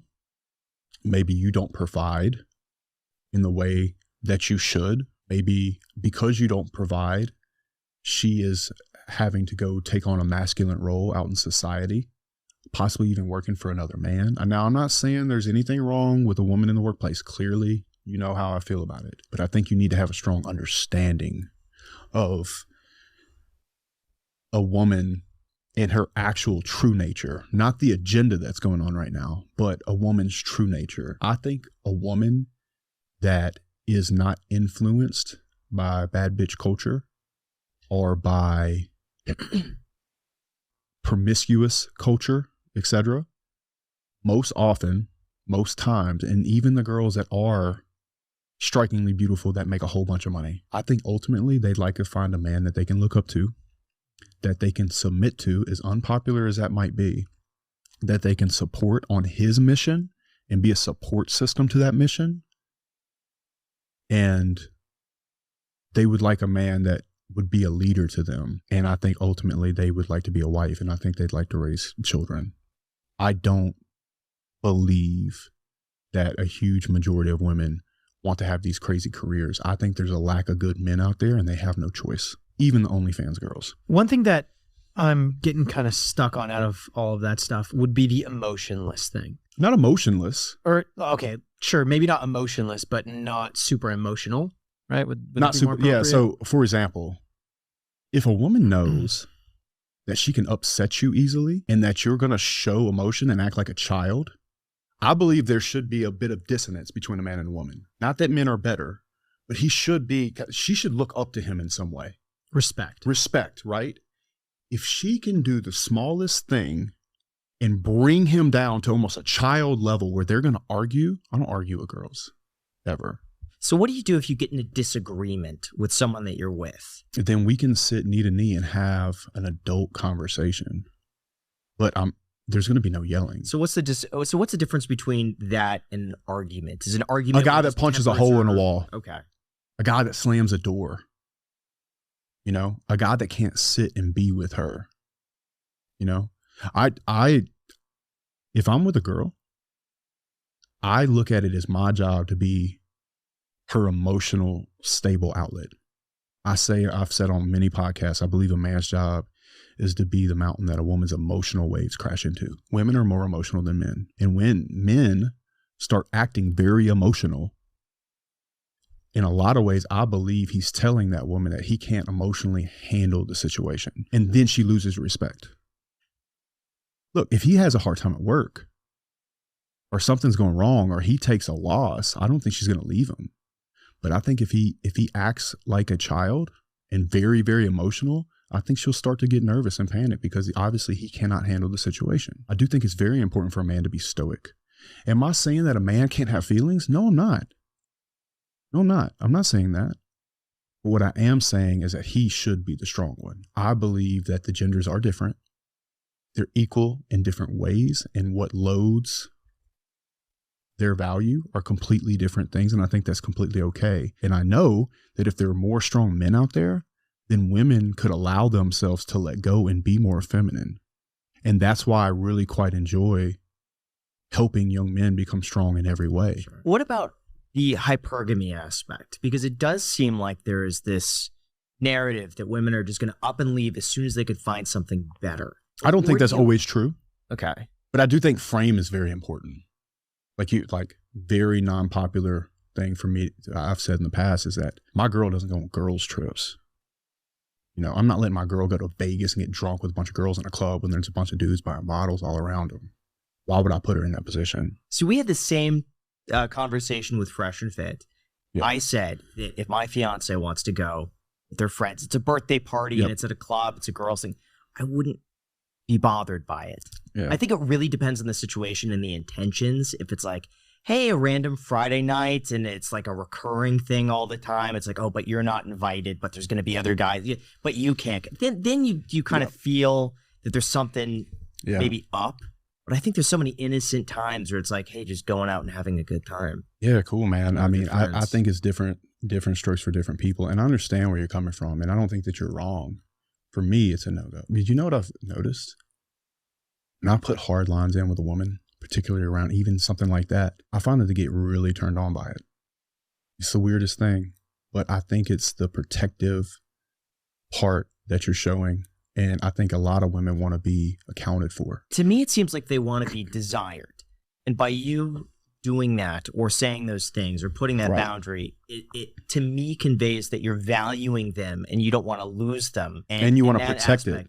And you're going to aggressively protect it. And that's the other part about, to me, it's just it's very primal. It's like the fighting thing. It doesn't seem like quite like protecting. It's more so like I really value and they're very desired to you. Right. They're very wanted. Right. That, I guess, is the way. And so in that particular scenario, if a woman is just flat out saying, no, I'm going no matter what, she's going to put on her sexiest dress. She's going to put on a push-up bra. She's going to go out. And she's going to look better that night than she probably looked all week at your house around other men. Probably because women's attention is currency. If you really understand women's nature, they like attention. They do. That's okay. But for a woman to go out, dress up, have her boobs out, have her heels on, have her legs showing in a club full of men that are nowhere near me, it's a no-go for me. But how is that different from a guy I'll give you a note. Wearing a nice watch, driving a nice car, in shape, well-fitted clothes, walking outside, go to the mall? And just, why is he doing that? Is that to impress other guys? Is that to get female attention? Probably all of the above. But I think there's a better example of this. Women that put a lot like bikini photos on Instagram. If you're if you're married and you have your titties out on Instagram, that's a no-go. And I feel like men mess up with the frame part of that. Because if you're putting yourself online in that way, you are trying to garner attention in some way. And you're trying to get that attention outside your husband. And so I can tell you that is something I absolutely wouldn't put up with either. And it's all kinds of things. There's all kinds of different ways I feel like a man can get what Byron or Walt or even Maya would call a shit test from a woman, but being friends with your ex, guy friends in general. There's not a guy friend that exists that doesn't want to sleep with a woman. If it were the case, then why don't guys have fat girlfriends? They generally don't. You don't see, you know a guy that has a friend that's a girl is obese? I don't. And if the opportunity was presented to that man, he would sleep with her 1,000% of the time. Guys play friend zone game all the time. So I don't put up with any girl that I'm seeing see exes or guy friends. I just don't do it. Your logic is to protect the woman. You will draw these lines in the sand, establish these boundaries in order to protect the woman or to protect the relationship. Well, the relationship, I mean, outside of thinking she's going to get mugged, the very obvious thing is the relationship. And it doesn't mean I don't trust her. Andrew's very famous for saying, I trust the locks on my Lamborghini, but I don't park it in the hood. I trust my girl, but I ain't going to put her in a club in Vegas. But see, I would have also confidence in her, let's say 8 friends that she's going out with. If they're all going to be looking over each other, assuming that you know the friend group, Bro, one of those girls wants dick bad. One of those girls, maybe 2 out of the 8, are definitely willing to cheat. And that's an energy just like the one we talked about with the hiring process. I'm telling you, girls' night, wild wine, woo, titties out, everybody's looking good. No, bro, I'm not doing it. It's just, this is so far outside of I'm not doing it. What I'm curious is, here's an argument that I heard that actually sounds really great, which was, if you can't be the man where she will always, independent of every other variable, pick you over every other person that exists on this planet, then why is it in your best interest to continue to be with her? If you have 2 perfect people that are independent in their own regard, they're making good money, they are fully self-sufficient, doing their own thing, and they choose to be with each other even though they're perfect on their own, that is a relationship that is not based off of any needs. It's not based off of, hey, like, I'll push and pull, give, get. It's just based off of I like you or I love you for who you are and nothing more, nothing less. Let's be together. Cool. And I would follow up to that and say, in 2023, that is the archetype of what a couple should be. Do you agree? Like, people are trying to be two individuals. That's one of them. Yeah. I think it's a very popular one. Mm-hmm. And it don't work. The divorce rates are higher than they've ever been. There's more single people. And if you follow Rolo at all, he said I think it's like by 2040, like half of the women will be childless and not married.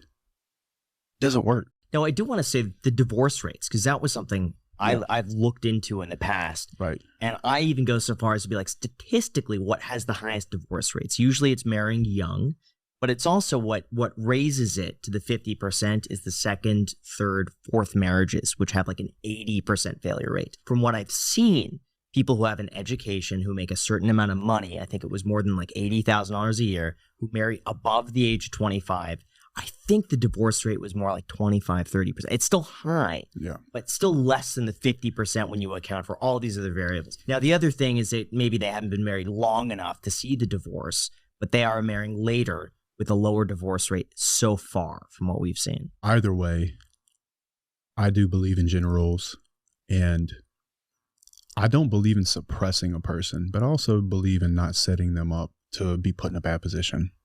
That's all. Because, hey, let's just meet for coffee can turn into many things very quickly, especially if the man knows what he's doing. But see, part of me believes that, like, if that happens, I would be so glad in a way, because I know if you got cheated on? Because I would know without a shadow of a doubt that's not the person for me. I would have had no doubts in my mind to be able to walk away very clearly. Like, that to me seems like I would rather just that happen and move on. Right. I get that would seem like a bit of a relief in a sense. It's like, okay, now I know. There we go. And if she would be happy or so, by all means, like, obviously I'd be upset.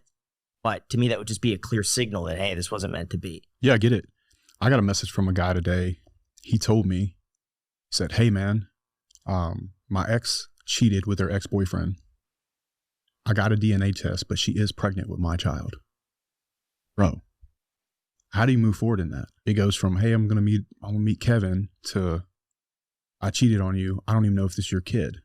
It's just, man, there's certain lines. I also feel like there's got to be red flags. There are. And they're micro things, sure, like Instagram posts, or girls' trips, or there's a multitude of different things it could be.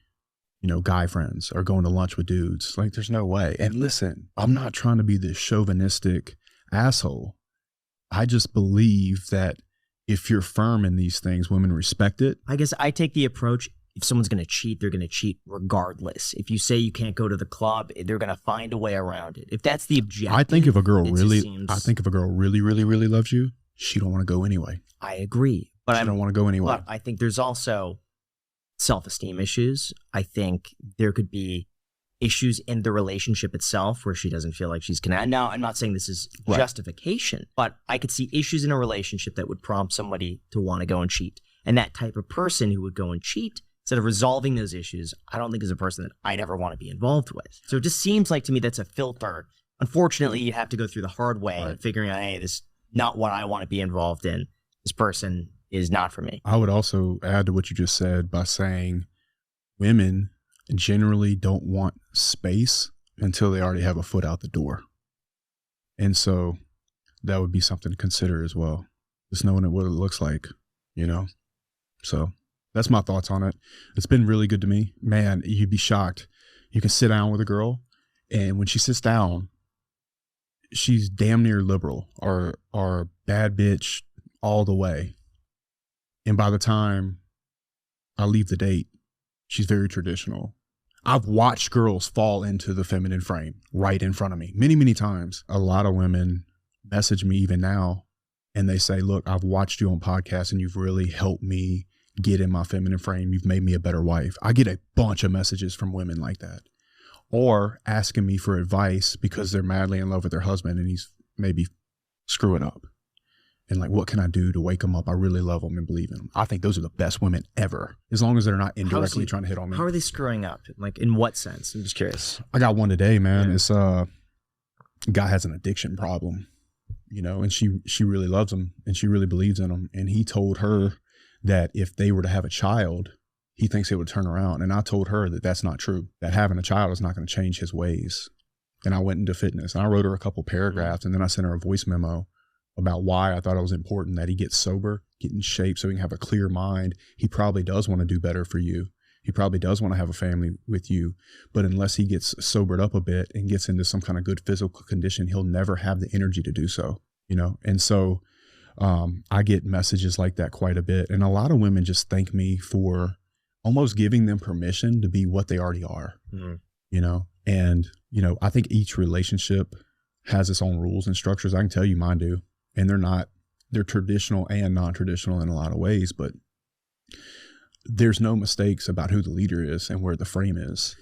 See, I tend to also think that people show themselves very early and that you could learn a lot about a person really from the first like few dates, whether or not they're present with you, if they're on their phone, just like with your employees, if they go and gossip about other people, but those are all red flags that I think, unfortunately, these people don't pay attention to. They don't care. Maybe the other person's hot and they're just like, you know, I'll put up with more, but you know, all of this stuff because, hey, you know what, they're good looking. But you know what else I'd argue? Sure. You take the same woman, you give her to man A and she'll act one way. You give her to man B and she'll act a completely other way. Women don't text on dates when I'm with them, but I bet they text on other dates if they're not interested. And that's why becoming the best type of man you can is so important. So if you take religion out of this, let's just take religion out of it for a second. Who is she going to respect more? Some guy that's working valet at the hotel I'm at or Graham Stephan? Let's say y'all are equally attractive. Sure. She's like, man, this dude's got his shit together. He's got this, I don't think shit together has anything to do with that. Bro. No, status, money. No. You're not fat. But it's like all these different levels of being a guy, 1,000%. I've had completely different experiences in my early 20s, going on dates. I was driving a Lotus. I had houses. I was you know, working a good real estate job. They would much rather the dude who's having a fun time with his buddies, carefree, you know, sleeps on his friend's couch. What age is that? But what age? Early 20s. Right. So they call it the hoe phase, right? Sure. So Rollo has a book called The Rational Male. I believe he covers it there. So he's like from 18 to 27 is what he calls the hoe phase. From 28 to like 35, I guess, is the epiphany phase. It's the, oh shit, I better have babies soon. I got to start taking this serious. So you were dating girls in that phase.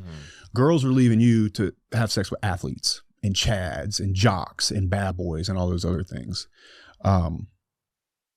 But all things considered, let's say a 33-year-old woman goes on a date with you and goes on a guy that looks just like you, and you're Graham Stephan and he's not. I'm telling you right now, she's putting that phone away because it's about the man you become. Yeah. The world treats you differently. So what if you're on a date with a woman in that phase? Which phase? Explain it. Which phase? You talking about like an 18-year-old? The like phase. 20-year-old, 22? I'm 24. Cool. So the women I'm dating are within that age range. I got a hack for you. You just provided. Here's the hack. Okay. Date women 28 to 40. I would prefer. Bro, those bitches got snacks, bro. But I would prefer. They're the best. They've been divorced already. Have crazy sex. They don't expect anything out of you. When I was in college. Bro, okay, how do I had some older girlfriends when I was playing football in college. They were like 30. But see, I thought I was a big boss. Jack wants to date. You know what? I should be speaking for you. Yes. Yeah, thank you. Thank you. You're welcome. So if I'm trying to find my person, right, my lifelong partner, and I'm dating women that are in that age range, how do you discern whether or not they're a subscriber of that ideology, right, of that phase, or there's someone that's actually looking for their lifetime partner, or you find someone in that phase, but you try to get them out of that phase? Like, how do you maybe bring someone out of the hoe phase? If I were 24, I would not even be looking for a long-time partner until I was at least 28. And I feel like 28 is pretty young because look at it for what it is. Most women marry a man between 6 and 7 years older than them already off the rip. So that means you had to go down to like 18 right? The problem is she has to get from 18 to like 28. She's gonna have certain feelings and want to do certain things in her life, and trying to force her not to, or like it is set up for failure. And that goes right in line with what you said about people getting married past 25. If I were you, genuinely, I would do nothing but get jacked, get your money up. You're already fucking handsome. Stop, man. Bro, fuck you. You're pussy. You can't even fight. I'll slap the shit out of you right now. Let's go right now, I'll boy. slap the fuck out of you. but just take this outside. Okay, no problem. Follow down the block. But the point I'm making is girls your age want men my age. Most often. We've built everything in our life. I mean, women get their value right off the top for free, right out the gate. They need to try their best to not be promiscuous. So higher value men later would take them seriously. And people ain't gonna like that, but I don't care. Men don't want women. Look at what's happening with, what is it, Logan Paul right now? Everybody's making fun of him because his girlfriend fucked everybody. Yeah, but I don't believe I don't either. I don't either, but I'm just giving you an example of the perception of that, right? I actually have no idea and don't care. Yeah. But if I were you, I would put my head down and get so deeply ingrained in fitness. I'd go box, business, everything that y'all are doing, and build your money and build yourself as a man. Because I'm telling you what's going to happen. And it's probably already happening to you because you're good looking and shit and you're doing things. Women are just going to jump in front of you. So I truly believe women bet on horses. They look down at the field and they're like, which one of these guys are going to win? And some girls, and oftentimes good girls, especially because you're work, they're just going to jump in front of you and you're just going to run them over. And you might end up having I had a girlfriend for like 5 or 6 years in my 20s. She was a bit crazy. And I told her that I was going to have other girlfriends, and she acted like I didn't say it. So I did it, and she'd get mad and just back and forth. But, I was around her a lot. And if I were you, man, I truly mean this. I wouldn't even be looking for a wife right now. There's so much you have to do. Yeah. And those guys that get married early, they never achieve what they should have achieved. And it doesn't work because he never becomes the man he could have. Well, I'll say from my own experience, I didn't truly come into myself until I was probably 28. Yeah. Really, I was told so much. I was told when I was 18, I started working in real estate, and I was told people are not really going to take you seriously until you're 25. And like 25 is when it starts to happen because it starts to level out in terms of your maturity. It's like a mental thing about that age too. Yeah, I think it was just relating to other people in such a way that you couldn't do before the age of 25 because you haven't had the experience. But even me at 25, like I was insecure. I would overthink everything. I wasn't sure of myself. You didn't have enough experience with women. No, I didn't. And you're going to need a lot of experience with women. You're going to need to see how they act. You're going to need to go through relationships, sleep with someone. I mean, I'm not saying you're not doing that, but, like experience the different parts of the relationships with the girls. I just wouldn't want to see you get your heart in. And I'll tell you another thing, a guy like you particularly, I'm not trying to be your mentor right now, but I'm just using you for an example. Go ahead. A guy like you that's ambitious, that's going to do a lot of good stuff. You might settle for a girl based off the man you are today when you're going way up here. And then that's going to create a whole nother problem for you because the girl you can really get at your maturity, let's say between 33 and 35, is probably going to be substantially better material, probably more beautiful, probably a lot of things better than what you can get today. And I just believe that to be true. And do you believe though that there's value in having someone come up with you and building that shared thing, not necessarily together. I think that's a bit more of a pipe dream. My parents met in high school. My dad was a senior. My mom, I think, was like a junior or something. In the 70s or the 80s, bro? 80s. Yeah. All right. Like hey, I don't really have any rebuttal to that. Can I have this water? Yeah, go for it. Thanks, bro. I don't drink water. It's just coffee. He's insane. It's horrible. Insane. It's really bad. That's why he doesn't drink water. I kid you not. He drinks no water. I do in a protein shake.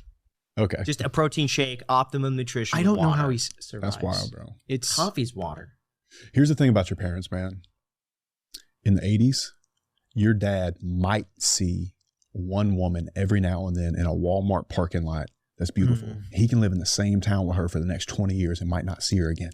Right, but now that's media, over. Yeah. It's over. It's over, bro. And on a daily basis, you're going to be getting compared to other men. So a couple of comments about this whole conversation. So being in the dating pool, I've noticed certain girls look for certain things. Not every girl is in that phase. Some girls are not. Some girls clearly are, based off of the evidence or my own personal experiences and stuff like that. I would say everybody's a little bit different strokes for different folks. There is this phase. Yes, that does exist. I have seen it. But also there are definitely other people that are candidates that are good, open-minded people. And I do think that there is some merit in growing up with this person, because you don't necessarily want somebody to like you just based off of external factors, such as how much money you have, right? I think that's such a small component in terms of money, because there's always going to be someone else with more money. Always. Yeah. Money was the one thing. I think more internal values, such as, are you an honest person, right? Yeah. Are you punctual?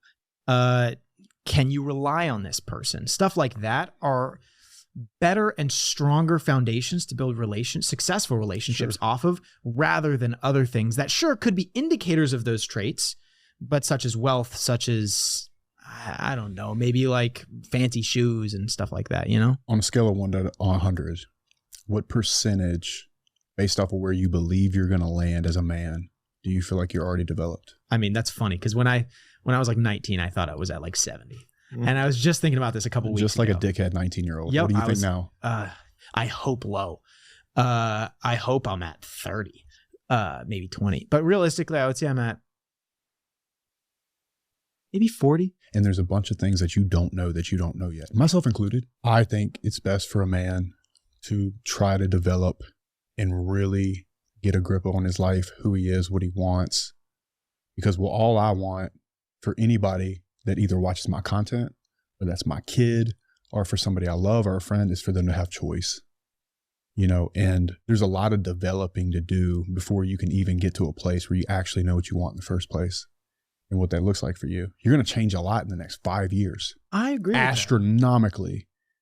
And what might look good to you today might look horrible in 5 years. And so if you were married, it doesn't really set you up for success. And I think that's why the failure rate is so high. Now, if you were 35 and she was 25, then maybe, you know, you're in the ballpark, but I wouldn't do it until I was in my 30s for sure. Well, I think some of it is coming into who you are, knowing who you are. Yeah, 1,000%. That in itself, I think, makes you attractive to more people, so that you have more options to pick from. Then it's not coming from a place of scarcity. It's really like, you know, I want to be with you, not because you're the only option, but because we get along together. But people can also fall for that. At 19, when he thought he was 100% there and his chest was poked out, he can talk like a very confident man who knows what he wants. He sounds decisive. He didn't know it all, and neither did I. And I can tell you right now, I'm still developing as a person. I don't even know what percentage I am. I hope it's less than 70 for damn sure. I hope it's 60. I hope I have a lot of growth left in me. But you at 24, man, you're going to do so many things and you're going to grow so much. From 24 to 30 for me, huge deal. From 30 to 35, it's probably 10x that. Let me ask you objectively. I'm 33. What growth did you see between 30 and 35? Stress tolerance. The businesses were growing. I got down $1 million one time. I should have went bankrupt. I started to see what was important to me. I made big money for the first time and bought things and did things and really got to experience like full cycle. Like my Lamborghini is cool. I wouldn't trade it for my Ford, and it doesn't make my life. It doesn't make me happy. Growing makes me feel happy. So I have to learn these things about myself. Where are my weaknesses? How can I fill in those weaknesses? You know, everybody has weaknesses. The more you understand yourself, the better you can build a castle around you, right? Because I don't want to hire another person like me. I'm me. I need people to cover my blind spots. Where am I not competent? What do I don't know that I don't know? You know, what mentors can I build and learn from? How do I want to align with the values of other people? Mm-hmm. And do I feel confident in my values? It takes a lot of confidence for me to come on the internet and say some of the things I say, knowing the amount of hate I'm going to get for it. But I know who I am, and I'm okay with that because my real life is so good. There's nothing anybody could ever say to me on the internet that would make me even look twice. They can call me whatever they want. My life is incredible. I am genuinely happy. And it took a lot of pain to get there, and it took a lot of understanding of myself. And it took a lot of even forgiving myself on things that I might not be as skilled at or disciplined at. And so I set up structures to make up for those things, because ultimately I want to win. I want to have choice. I want to be an honest person. I definitely want to be myself, because if I can't be myself, I can't even respect myself when I'm being something fake to somebody else just so they'll like me.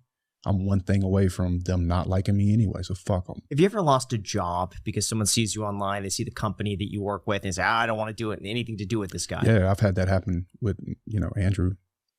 I have. But I don't give a shit. Fuck them.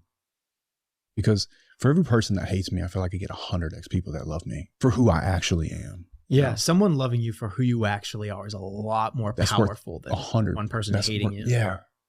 Like, more than 10 people who like love you for maybe who they believe you are, but it's not actually who you are. And those people don't even actually know me. Case in point, the whole phone call we had about me coming on here and the risk it is to you.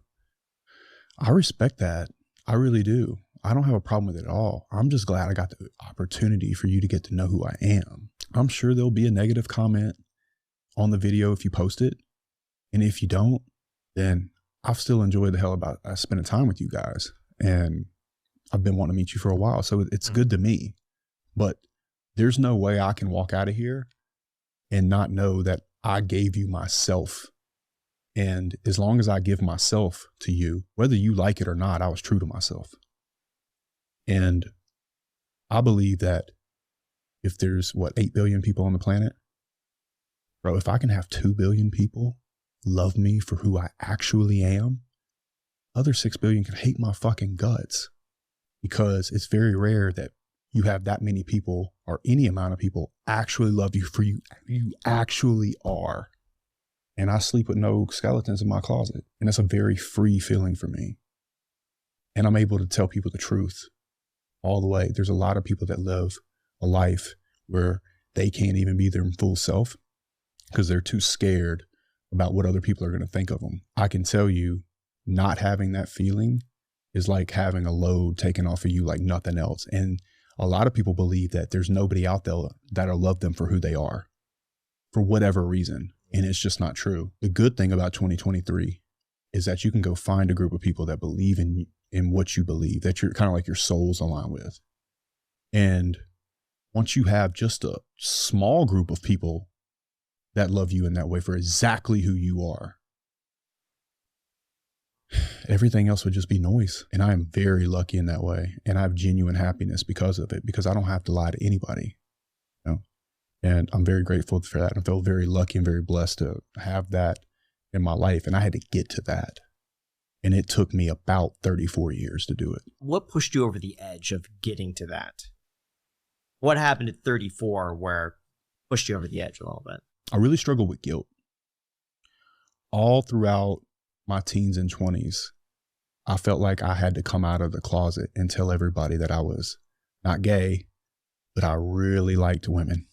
And I didn't particularly ever believe in, a man like me being monogamous. I just didn't. And I was so scared that people were going to hate me so much for it. And people do hate me for it. My issue with that is that if I were to tell you that I'm gay, I would be automatically protected. But if I tell you, hey, coming out the closet, I'm super straight, I like women, I'm going to tell them all the truth, but I'm going to have a bunch of girlfriends and a wife and a family and all this other stuff, people will fucking hate you for it. But so many men have a wife and a family and they're watching Pornhub every night, or they're slipping around with their secretary. If I'm nothing, I'm honest. And I give people the opportunity to leave if they want to. Choice. The only thing I want for myself, for my kids, for my friends, for my family, and particularly the people I love. And so if they choose to stay with me after I've told them the truth, or they choose to be with me when I tell them the truth, I'm not a bad guy. Now, it might piss people off, but again, if I were homosexual, I would be celebrated. I'd be a hero. But if I tell the truth about my sexual preference, I don't have sexual discipline. It's crazy. What do you say to people that say that you could be more disciplined? And just like you are about, in the gym. About sexual things? Yes. Yeah, about cool. Not being awesome. Promiscuous or being an important person. I get it. If there's a pizza sitting on this table right now and you were on a diet and I wasn't, and my preference was to eat pizza, but I still have a 6-pack, is it discipline? Or do I know how to intermittent fast? Do I know how to have what I want in life?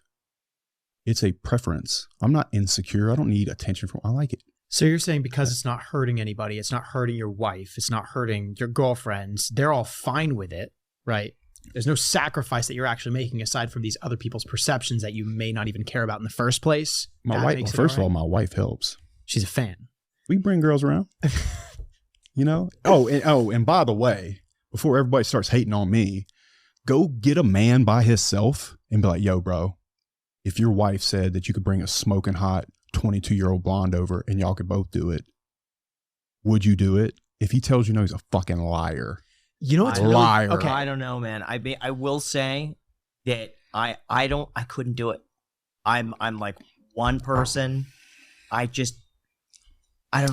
Just, but I think that's how. But a bunch of people are wired different. But a bunch of people are wired different, man. It doesn't need to be every guy. It could be a lot of guys. Bro, in the 90 percentile, 90. Let's say he says no. Bro, what percentage of men watch porn? It's a high percentage. You think it's all those guys? Oh, no, I think it's almost every man. Almost every man. Are you telling me if you had a girlfriend, she was like, hey, I want to bring Shelly over. We want to have sex with you. You would be like, no. I don't know. It's never happened. Well, you need to have a threesome and you need to get in a fight. Let me, you know, it's actually really funny. So I was talking to this girl. Can I just say something? I'm so sorry. I don't mean to cut you off. Yeah. That doesn't make you a man.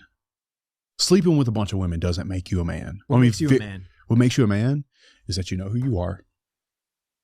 You stand by what you believe. You don't put on a mask or tell people what they want to hear so they like you. And you do what you say you're going to do, and you're loyal to the people and the commitments that you've made. You can be ethical and find the people that will accept you for who you are. Aren't those also good qualities that you'd like in a woman too? Everything that's you not listed, what we were talking. We were just talking about. I know, but what makes a man? I'm just saying. I think it makes a solid. I think it makes a solid person. I'll tell you another thing I don't do, and I think it's super lame when I see people do it. They'll start their comment on YouTube with "a real man would." Who the fuck are you to take somebody's man card from them? These people have no photos on their account. They're probably fat as fuck. I could be like, a real man's in shape. A real man is a millionaire. I would never, ever, ever attach or say to somebody they're not a real man. I think that's a dumbass thing to say, you know, and I don't need the ego boost of like taking their manhood from them. It's like if I were to tell you you're not a man because you didn't have a threesome. It'd be the fucking most asinine thing I could ever say to you, or that you didn't get in a fight, so you're not a man. That doesn't mean you're not a man. I don't define what makes you a man. You do. And so I think that's a really great point. I think for a man and a woman, but it's really just a solid person, you know, like we're not always like, I can very clearly see that we don't agree on this subject. Right. But I've absolutely enjoyed and loved this conversation and really like you both. You know what I'm saying? So like, why would we not be friends just because I like to have a couple chicks to the house? Like, the hell out of here.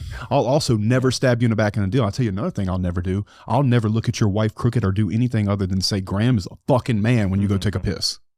Because that's what a real friend does for me, a good friend, a loyal friend. You know, I'd rather punch myself in the fucking face and hit on your wife. You know what I mean? Because if we're friends and I have no honor, then what am I good for? You know, I can be disciplined as hell on this subject, you know, if I need to be. Case in point, a friend. Guys lose friends all the time. They've had for 30 years because they don't have any options in their life, and they get close to that girl that was married to his best friend, and then he ends up sleeping with her. Bro, you don't have many friends in this world. My favorite line from any movie in history is in Tombstone. There's a shootout. Guy asked Doc Holliday. He's like, holy shit, man, why'd you help him? And he said, because he's my friend. And he goes, man, I got a lot of friends. And Doc said, I don't. That's my favorite line of any movie ever, because Doc Holliday understood that in life, you're going to have a handful of friends. And anybody that believes they have more than just a handful probably doesn't have any at all. And that loyalty is something that I really pride myself on having. And I've gotten a good opportunity to take up from my friends recently. And I feel very lucky to be able to do it. Being a good person like you said, I think it's almost a bi-gender thing. Mm-hmm. You know, it's being true to yourself. What are some of the questions you think the viewer should ask themselves that could be productive to observe? So I think, for example, people should always question their relationship with finances, question their relationship with money, ask themselves questions about how they feel about spending money on this versus spending money on this versus saving and stuff like that. That's a good one. Ask themselves questions about their relationships, such as their friendships.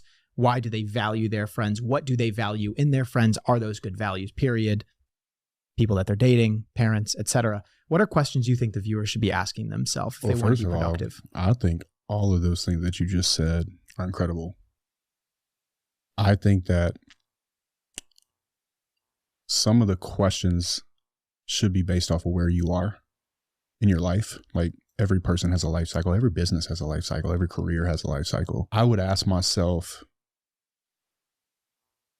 not for competition's sake, but maybe how am I doing in comparison to my peers? What can I do to get ahead? What am I doing on a daily basis to set myself up to be successful later? Am I in the right career path? What is the guy 20 years ahead of me that does exactly what I do? What is his life like? Do I want that life? I think that's one of the biggest ones you can ask yourself. I agree with that. I remember I was one of the youngest members of the Metal Building Contractors Directors Association. And I'm sitting there and everybody's like 25 years older than me. And I'm looking around at these guys and I asked myself, I said, do I want this guy's life? Some of them maybe. A lot of them have like heart attacks and shit. Construction is very stressful. I was like, I'm going to buy real estate very quickly. And the second I started making money, I just started buying it. And the reason I did that is because I looked at their lives and I said, man, no disrespect. They're very helpful and a lot of them are millionaires. But I don't know that I want this life, not for another 25 or 30 years. So what do I want? For me, it was freedom. And so I started looking out there for people that were living a life that I thought I might want to live. And I think it's very important that when you're looking at these people, don't make the assumption that you're special. Don't make the assumption that you're going to work harder than them. Don't make the assumption that you're smarter than them, because more than likely you're going to run into the same punches that they did. And evaluate their situation. Do they make the kind of money you want to make? Are they in the right business vehicle to make that kind of money? Do they have the freedom that you believe you're going to want? You know, do they have the stress? You know, do they have the relationships that they want, or is work stressing them out so much that they bring it home? There's so many things you can learn about where you're going from the people that are already doing exactly what you believe you want to do. And if you just don't think you're special and you look very closely at all those layers of it, you could reset your trajectory long before you're too late. Because just like you guys know, if you tilt a plane just 5-10% in New York City, by the time it was supposed to land in San Diego, it lands in San Francisco. My main question for myself, outside of like my personal integrity, myself and everything we've talked about and being who you actually want to be, would be looking at the people that are 20 years ahead of me and asking myself if I want their life. And for me, I didn't. And so I had to make small adjustments. How did you start buying real estate? What was the main focus on that? Was it purely just you want cash flow, you want to retire, you want something to fall back on? What was the motivation? You know, what's really important to me with real estate is that I didn't want to be that guy that made a bunch of money once. I was actually scared of that. I don't really care that much about the cash flow at all. I really care about the appreciation, because I'm probably going to do the whole buy, borrow, die thing anyway. Mm-hmm. Trust it. And so for me, I want to be rich for sure. I want to be wealthy. Wealthy's, you know, the difference between being rich and being wealthy is one of them is destructible, one of them is not. Actually, Brandon Carter asked me lately, do you have a money goal? And I said no. And the reason I said no is I really have a layers goal.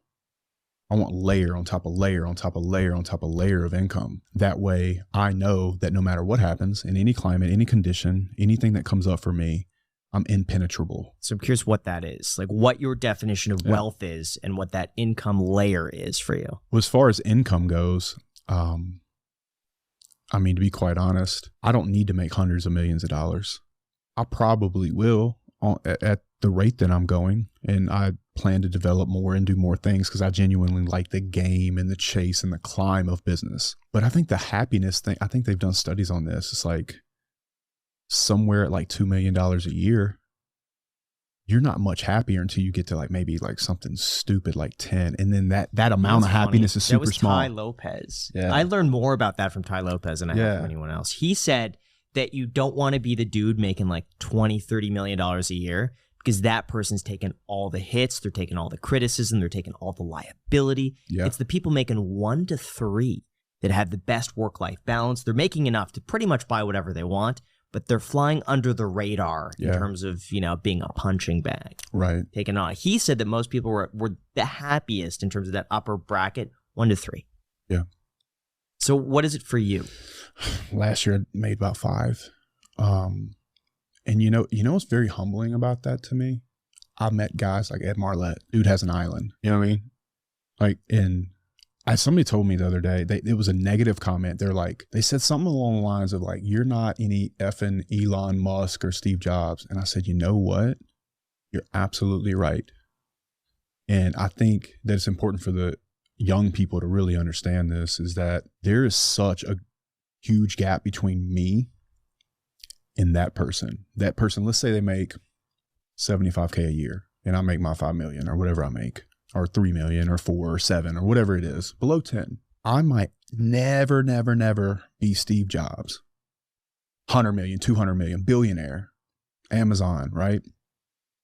But I can tell you that the gap in happiness between me and Zuck is probably pretty small with less pressure. But the gap between me and the person that said that comment is light years. So what is your ideal net worth or monthly income that you'd like to strive for? Like I said, it's a layers thing for me.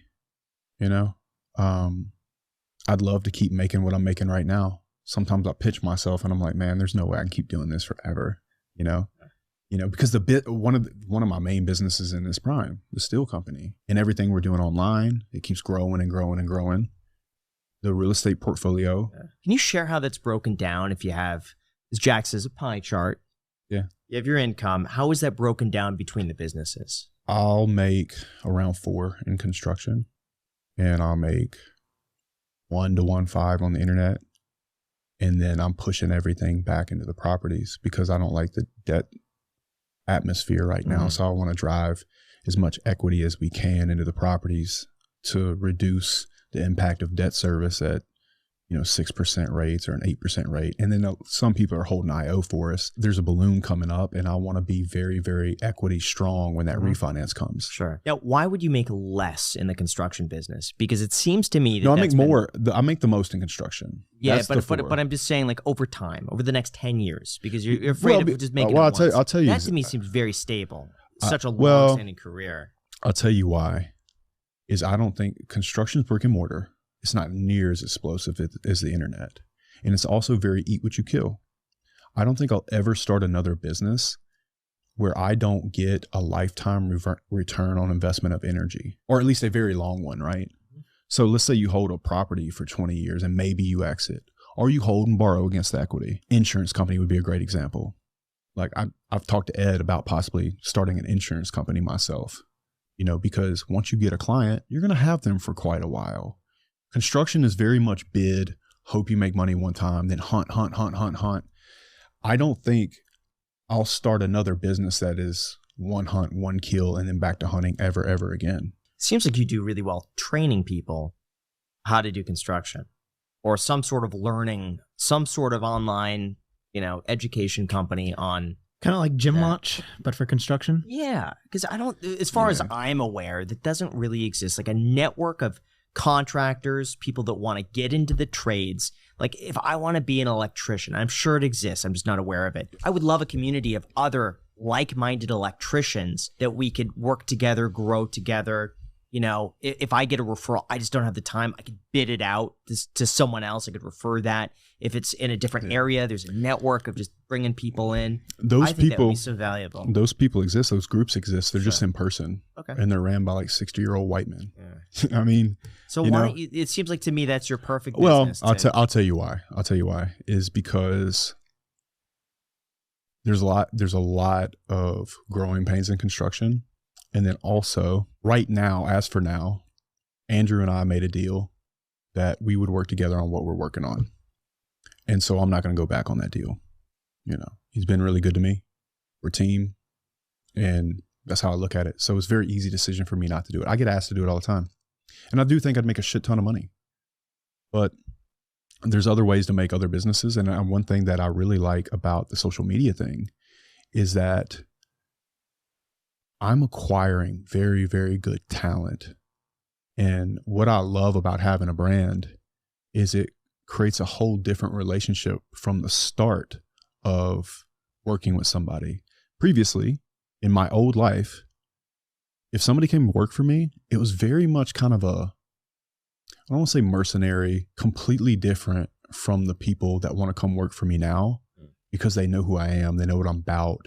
It's like they already have the core values. They already want to jump in and bang and row the boat and take it places.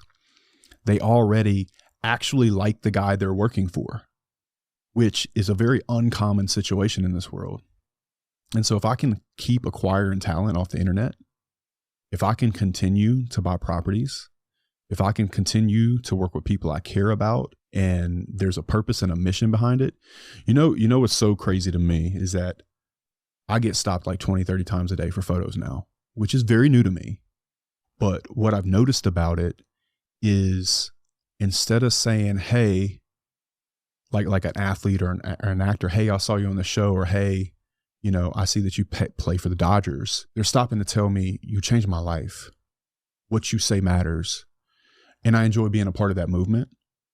And me and Andrew have done a lot of that together. It's very fulfilling to me. And so for now, until either things change or they never will, who knows, or we do something else, I quite enjoy it. And the money ain't bad. But more importantly, I'm really helping people. And unlike real estate and construction, when you hit a schedule or you give somebody a roof to put over their head, the people that I'm helping now actually genuinely appreciate it. In construction, no news is good news. In real estate, that's true. In real estate, not having a big rent roll of people that haven't paid you is good news. So no news is good news in those businesses. And so when it comes to online or teaching people how to be a contractor, I just don't feel like it's time, and it might never be time. Sure. It's funny. Anytime the property manager calls me, you're like, my fuck. heart sinks because I know something's broken, like automatically. And they could automatically fix things. I think it's up until like $500. Yep. So I know automatically it's more than $500 if they call me. It's terrible. It's an awful feeling. Bro, okay, like, so we just bought this mobile home park, man. And I guess the old owner would let people pay like on the 25th of the month, and they're just constantly a month late. I see a rent roll this morning of like, it was like 16 grand that we have not collected. Now we're still cash flowing. Yeah. But we should have been cash flowing 22 grand. Where was the property? It's in Louisiana. It's in Louisiana. Louisiana. Yeah. Okay. Yeah. But it's just, you know, people have to get used to the new management, the new systems. You know, I've noticed it seems like older landlords, they don't care as much, especially if they don't, because they're always there. They're cutting the grass. Or if the property's paid off. Oh yeah, there's less of a concern. They value the peace of mind than collecting a little extra. Yeah, you know? Or making them do it on time. Sure. He doesn't want it. They're just like, all right, it's late. Funny you say this. Pay me. Yeah. He owns an electrical company. Really cool dude. I really like him a lot. Cool. Really smart man. He really turned that park around. It's really nice. It was a really, in my opinion, like a very fair exchange. Sure. He like tripled his money, over tripled his money, but it's still a strong cap rate. It's still good after debt service. What's the cap rate? Bro, it was like, it's got to be, bro, for a mobile. Bro, it's like 12. Yeah. Yeah. Okay. And the debt service on it is like 16. But if we get it 95% and everybody pays rent on time, we cash flow 22 grand a month. You know, it's worth it. Now the balloon would come up, you know, because he's doing IO for us. So we have to go into traditional financing. But I'm actually super hoping in the next couple of years kind of goes the other way. I don't think it could go very much higher. Now, I think it could kind of get stagnant. You mean interest rates to go down? I'd love to see them go down. Yeah, I think everybody would. Yeah, we'll see what happens. I don't know. But even if it doesn't, these properties, I think people make a big mistake by looking at cap rate. I mean, cap rate's great. Cool. You know how the property performs. But I think a big mistake that you can make is not understanding debt service and like understanding where the debt's coming and when it's going to balloon. Even in the cycle, even in the long, like if like you ever watch the Ray Dalio video, long-term, short-term debt cycle? Yeah, I've seen it. Kind of like understanding where you are in that long-term, short-term debt cycle in regards to whether it's a 5-year or 15 or a 7-year, whatever the balloon is. Mm-hmm. Like even now, I'm going to constantly be shopping debt. You know, it's just something I want to do. And then insurances. Just everything about it. So, it's the only thing that's nerve wracking for me is debt service, really, because cap rate's cap rate. It's very non-emotional, you know? Yeah. And we're always going to be raising the rents. Isn't that risky though, that in the event interest rates end up going up 5 years from now? Isn't that always the risk? Not if you lock in. If you lock in now, then your biggest risk is not maintaining a property or having the area deteriorate in value. Yeah. Then that's the biggest risk. Are you getting... How long has it been since you bought a commercial property? Never bought commercial. Only and so this is commercial. Yeah. So I can't get this fixed rate 30-year, you know? Yeah, but you can still fix 7-10 years. But yeah. That's what I just said, though. Yeah. And so it's like, okay, where are we in 7 years? You know, where are we in 3 years? Because some of my balloons come up in 3. Now, the good news about the ones that come up in 3 is we have extension options on them to extend where they make more money. We try to offer like a couple different offers. Well, I think the difference here is that you're doing, it seems like, interest-only balloon payments. Yeah, they are. So it's lower money up front, more cash flow up front. Way more cash flow. At the risk of 5 years from now, what happens when that resets? Well, versus doing, I get that, but or something for 10 years and the interest rate could bump up a percentage based on. Yes, sir. But it's certainly better than taking an 8% interest rate from the bank right now.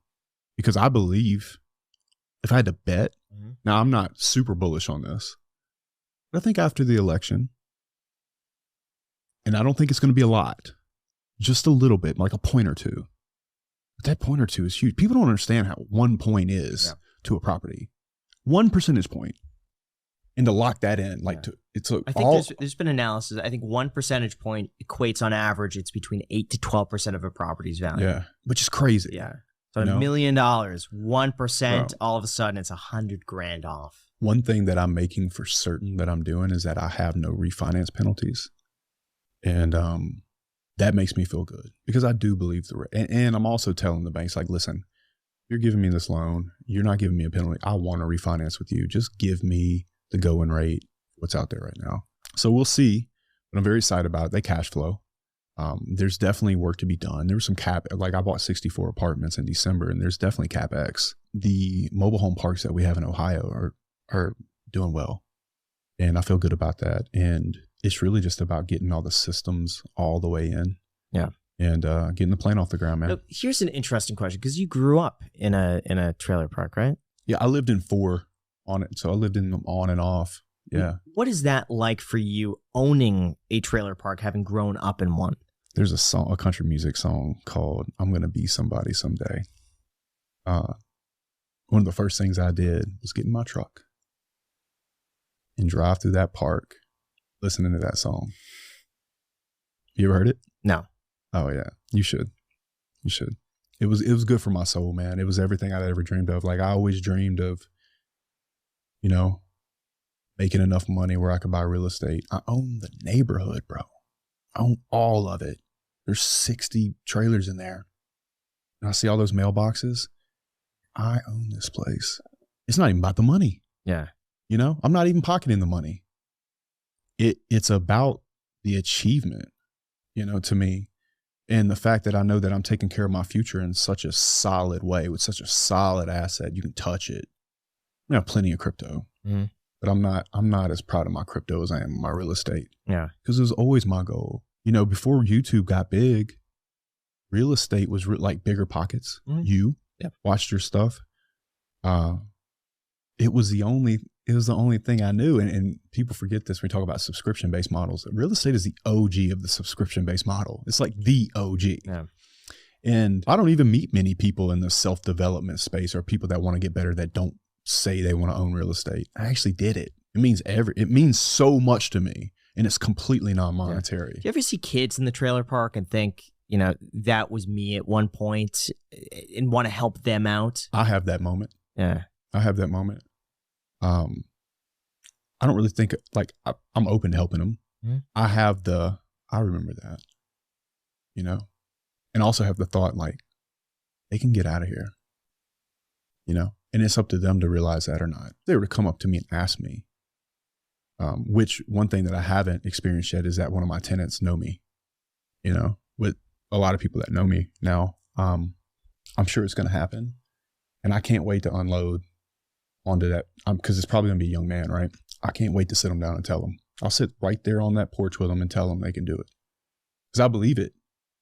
I've seen it, I lived it, and I know it's true. It doesn't matter where you come from or what it is. If you can flip it into a strength somehow that it makes you stronger, then you can achieve anything you want. How do you think that made you stronger? What was life like growing up in a trailer park?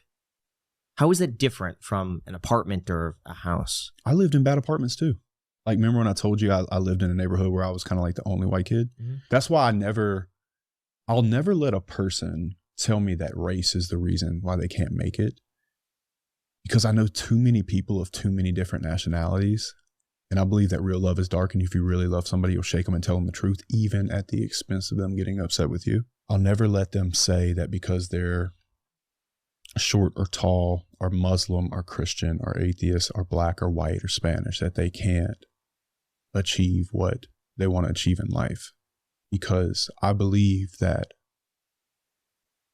the only people that believe in race or all these other things are the ones that are either not willing to do the work or want to get affirmation that they wouldn't have made it anyway. But I don't believe that. And I have a clip that went really viral about me telling a black girl that suppression is bullshit and believing in race is for broke people.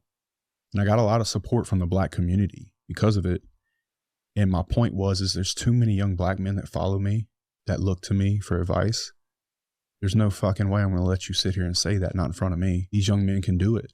And I know they can, because I know a bunch of winners. Bro, Brandon Carter. If Brandon Carter's not a winner, I'm not a winner. Right. If that dude's not a winner, Myron and Walt, look what they've done in their lives. I've got teammates from college that have done amazing things. They're black guys. There's no fucking way I'm going to let some 15-year-old kid believe he can't succeed in life because he's black. I grew up in his neighborhood too for a little while. And I grew up in a trailer park. So fucking what? It really goes back to are you going to take control of your life? I always say the best day of a man's life is the day he realizes that nobody's coming to save him. If he can know that and feel peace about it and almost be excited about it because he gets to go fight his own hero's journey, he'll win. If he can accept it, he'll win.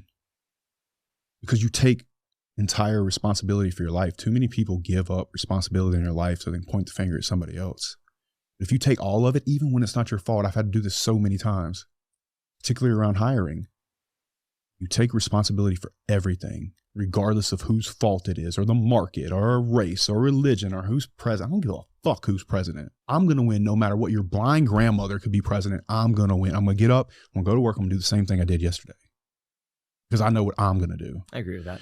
And I just refuse to let a young man believe that based off his skin color. It's bullshit. And if I really love him, I could say the politically correct thing.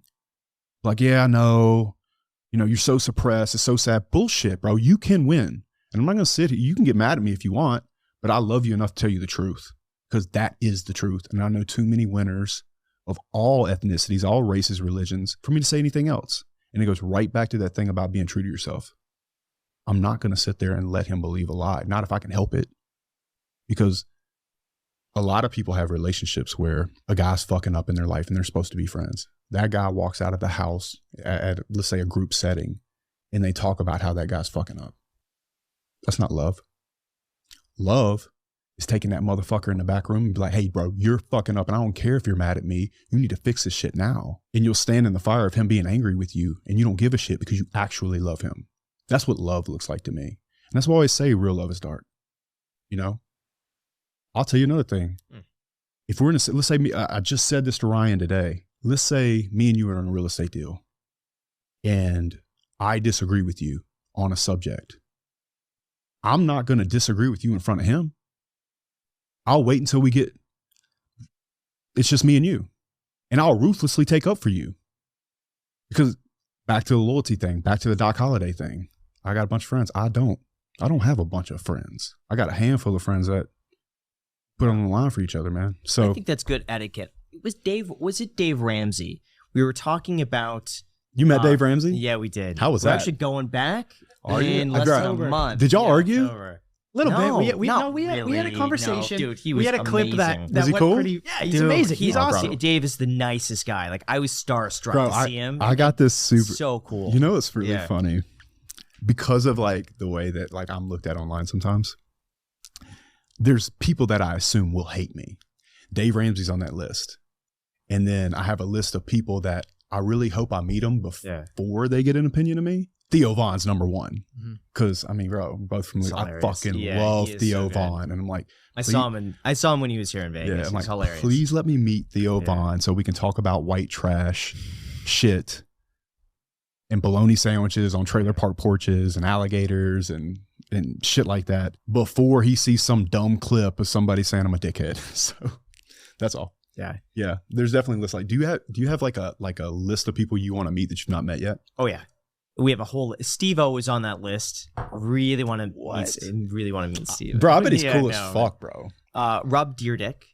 So Tony Hawk. Jordan Peterson would be on there. Yeah. I actually said some stuff about Jordan recently. On Tom Bilyeu. Yeah. Yep. You know, I won't say I regret it, but I wish I would have framed it differently because I super like him.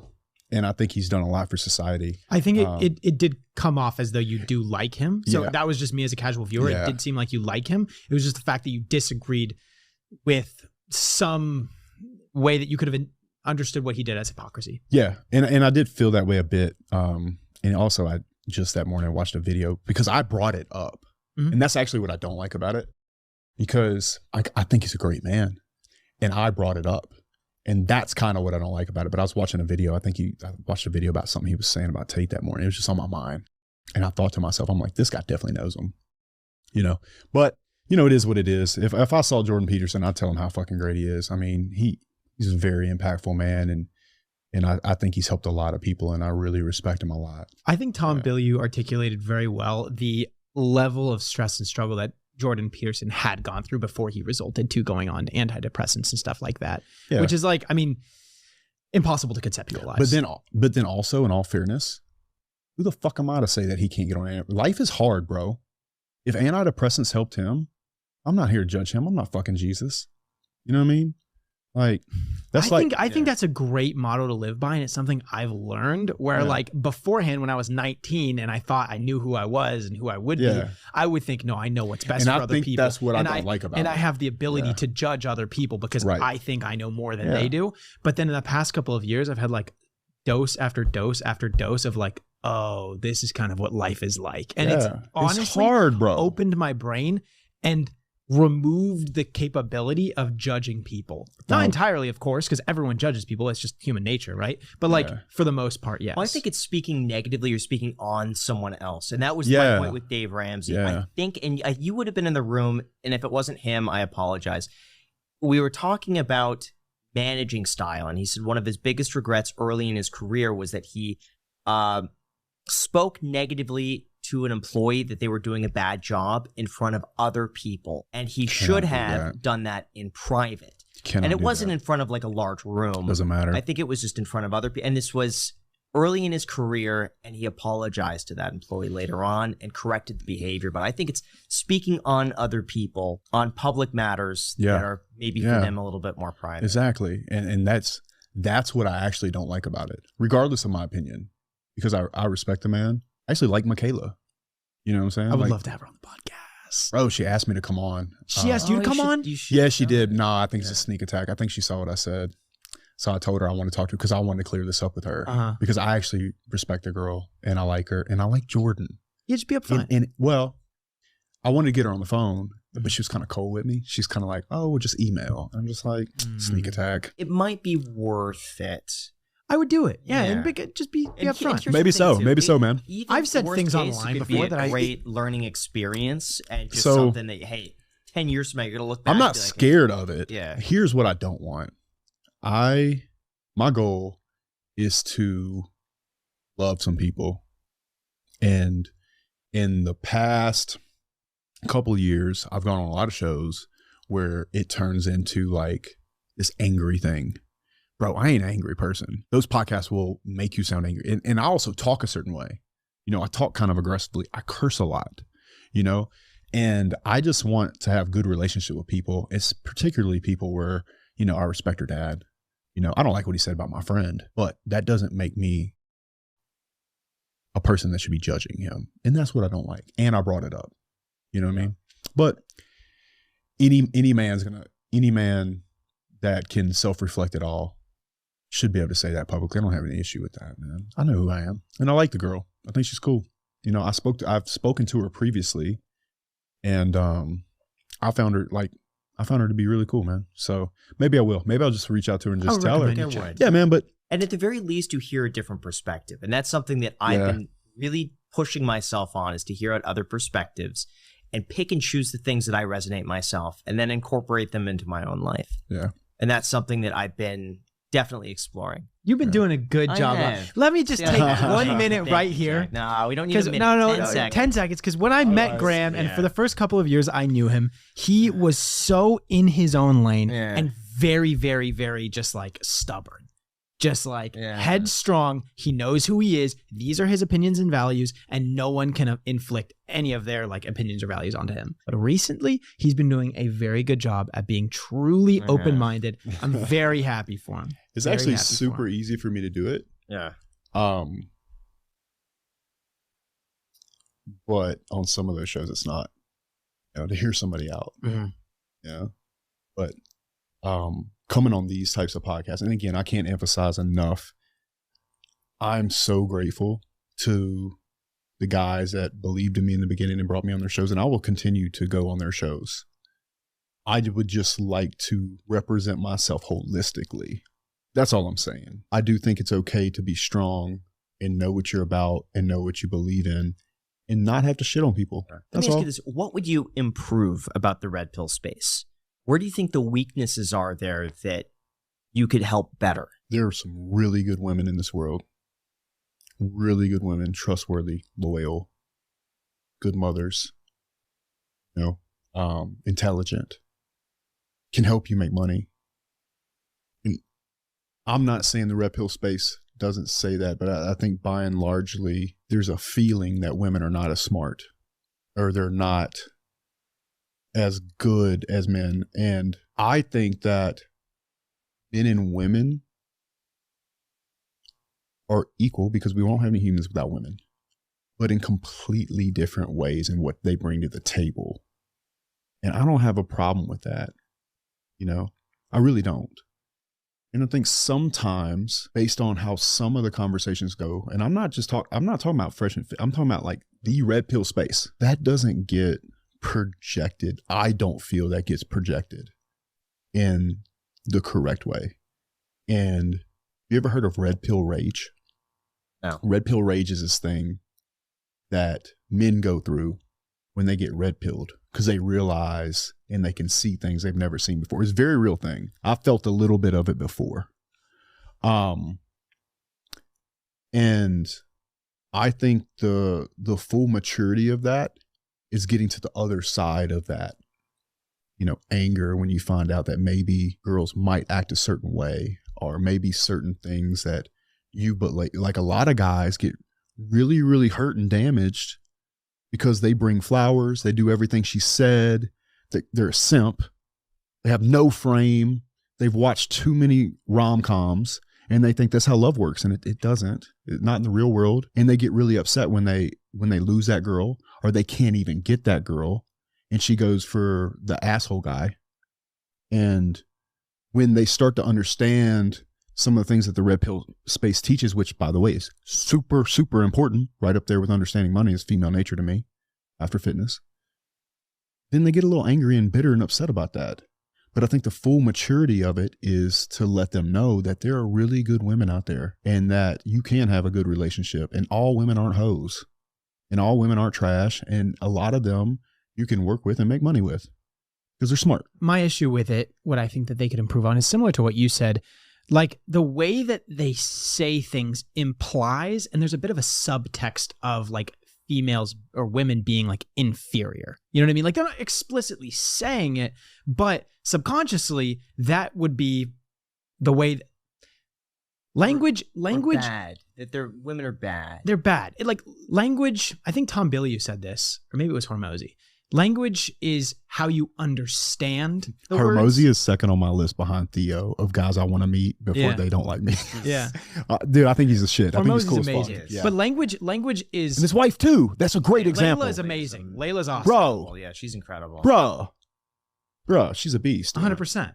But anyways, language is the way that you understand it. It's not how you're actually putting out the words. 1000%. And I think a lot of people can understand that language in a way that shows that women are bad. And it's not explicitly what they're saying. It's not what it's the language. What you're saying is how it's said. It's the language that's saying. What I don't like is that it seems very victim mentality from what I've seen and heard from the red pills. Well, that like, hey, I'm a victim of this and that. Let's go and shit on the women and I don't banter and bicker about it. Like that's I slightly disagree with that. I think that they're sharing with you the things that can happen to you and what women actually want. And I do think I think the red pill space saves lives. I really do. I think it saves guys from offing themselves. I really believe this. I know that Rolo is saying, and Myron and Walt and some of the other guys that are in the space have really helped guys develop in a way and create better goals and start working out, understanding what to look for in a woman. So they don't, a lot of guys just pick a bad woman because they don't know any better. They go only off of pretty. They don't know the signs to look for. And for that reason, Myron and Walt are saving lives, bro. I'm just keep using them because I'm close to them, but I think they're absolutely necessary.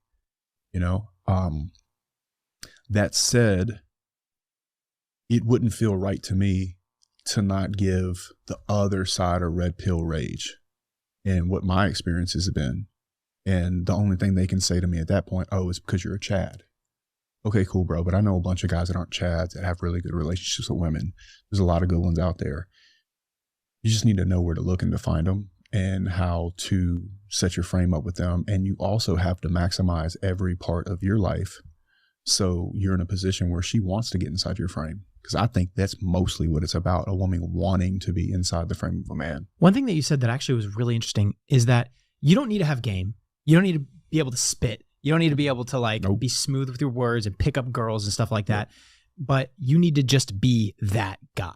Yeah. That's what because when you're that guy, you absorb women and they act completely different around you. Which I actually think is like, I don't know how much women prefer to be hit on and have game spit on them and stuff like I don't know if that makes them necessarily feel that special, but if they see a dude who's just like walking through like a Chad, not in the way that, you know what I mean? But like being that guy, they're like, I'm But interested. You know what being that guy allows you to do? Just be honest. That's true. See, I think it's just being unapologetically yourself. That if you own whatever you are, correct, what you believe in, whoever's finding that attractive would gravitate. But you know what most often creates the ability to unapologetically be yourself is to handle all those areas of your life. That's actually what gives you the confidence. Yeah. It's the woman that a young man walks up to because he learned how to neg somebody from a pickup coach and say, you're kind of okay, or you're a little fat, to make her feel insecure, to even out that balance. That's never going to work long term. But if you're that guy, you can either help her get in shape, or you can find a girl that you're actually attracted to and walk right up to her and say, excuse me, I couldn't help but notice you're pretty, and it would have bothered me very badly. I'd have been upset with myself if it didn't come say hello. Hi, my name's Justin. What's wrong with that?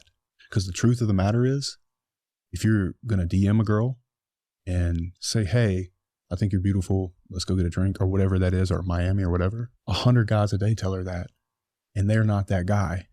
You could say the exact same thing to that girl, and she'll respond completely differently. And that's why I think the red pill is helping a lot of people, because it's putting people on the right purpose to put themselves in a position to be that guy. Yeah, well, I think on that, then it's also the frame and the posture and eye contact and, so many sub-communication. But even online, but you can walk up and say anything at that point. Yeah.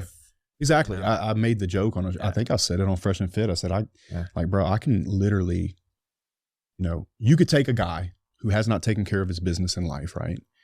And he could send 100 messages that says, hey, you're beautiful, Miami, ? You could take a guy that has all of his shit together and he could send another 100 messages to that same group of girls and said, hey, dickhead.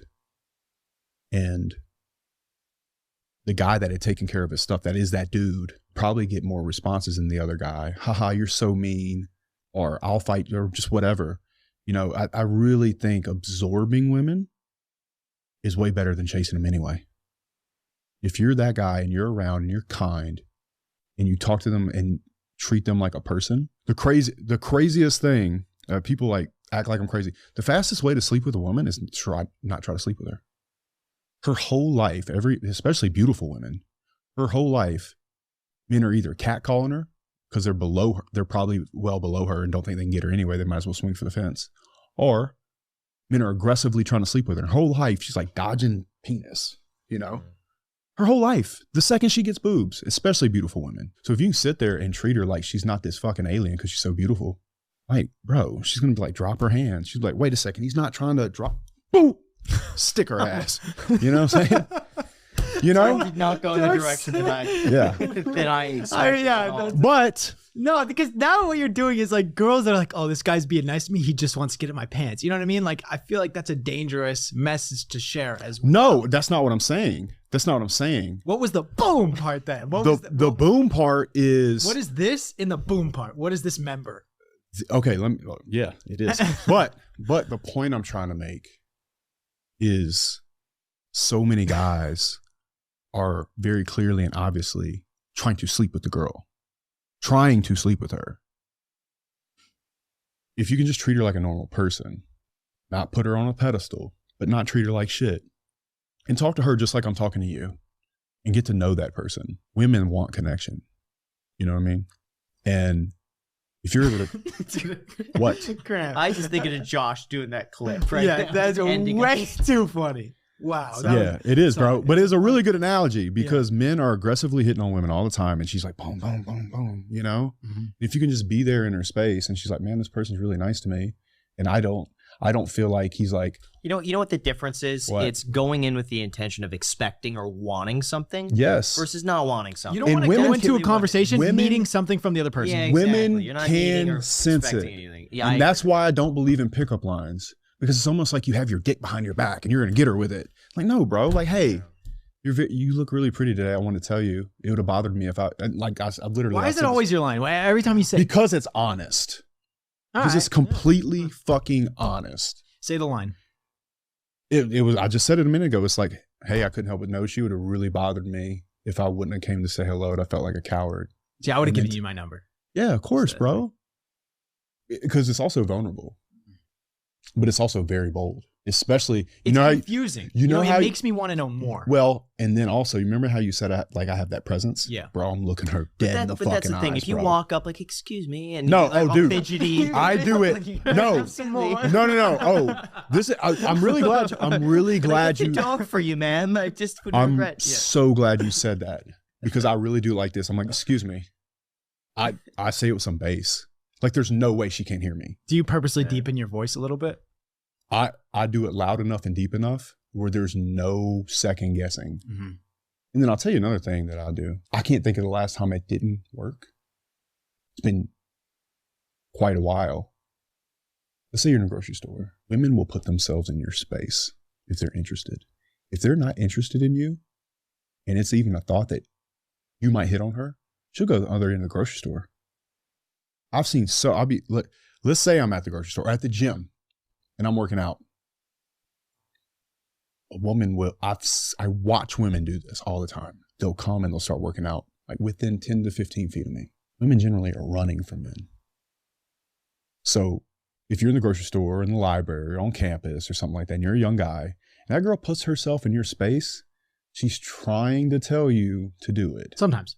A lot of the time. a lot of the time. It's been my experience. It's been very rare.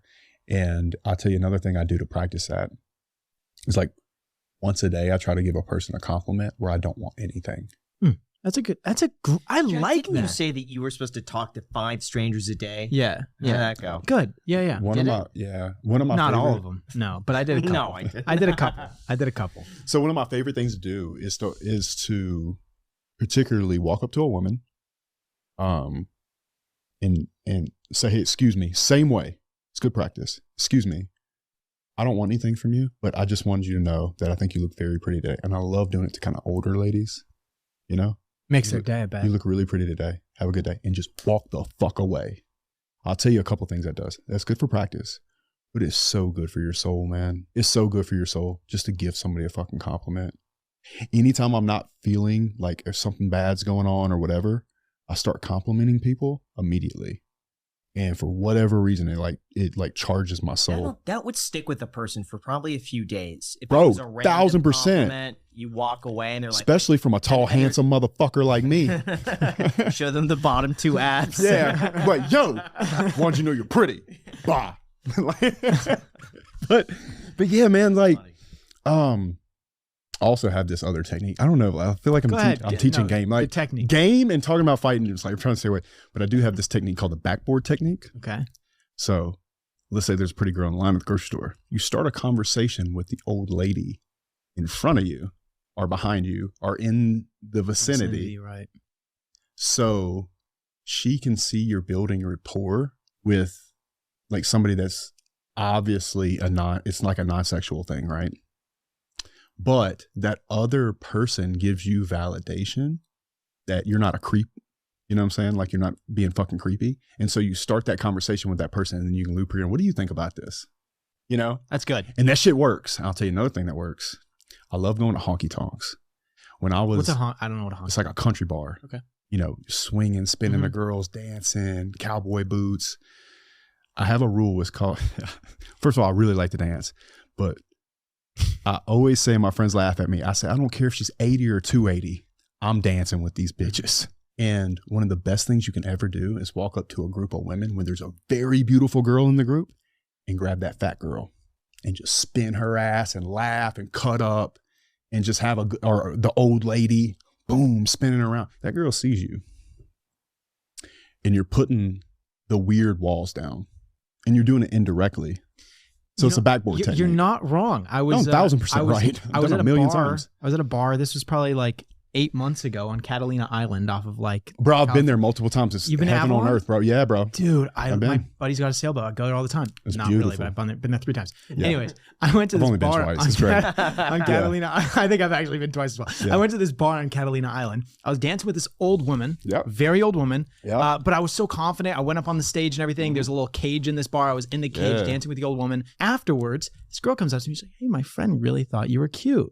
Of course she did. You're dancing with an old lady. What? It was the girl I thought was cute as well. So it worked. It's a keto. It worked out. Yeah. Yeah, 1000%, man. Mm-hmm. It works every time. It's beautiful. I can't dance. I hate bro, I can teach you, bro. I'm fucking bad. Please teach him. I feel so uncomfortable. After this podcast, bro, you put me. Try to get a little dance lesson for Graham. Bro, throw a B-roll. You put. Bro, I already wear tight jeans, bro. You put me in some tight jeans and some cowboy boots and a t-shirt, bro. I'll fuck shit up. Yeah, we got to talk about that. On that, just out of curiosity, okay, is this just the style that you landed on that you're a real like big fan of? Are you talking about my jeans? Yeah. No, bro. I've tried so hard. It's so difficult. I have a 32 waist. 36 long, and my quads and hamstrings. So why don't you just get wider pants? Yeah, custom made. Bro, I've tried Loose almost. pants. I'll tell you what happens. It's like it gets weird in my crotch, and I want to be stylish, and it doesn't even really bother me.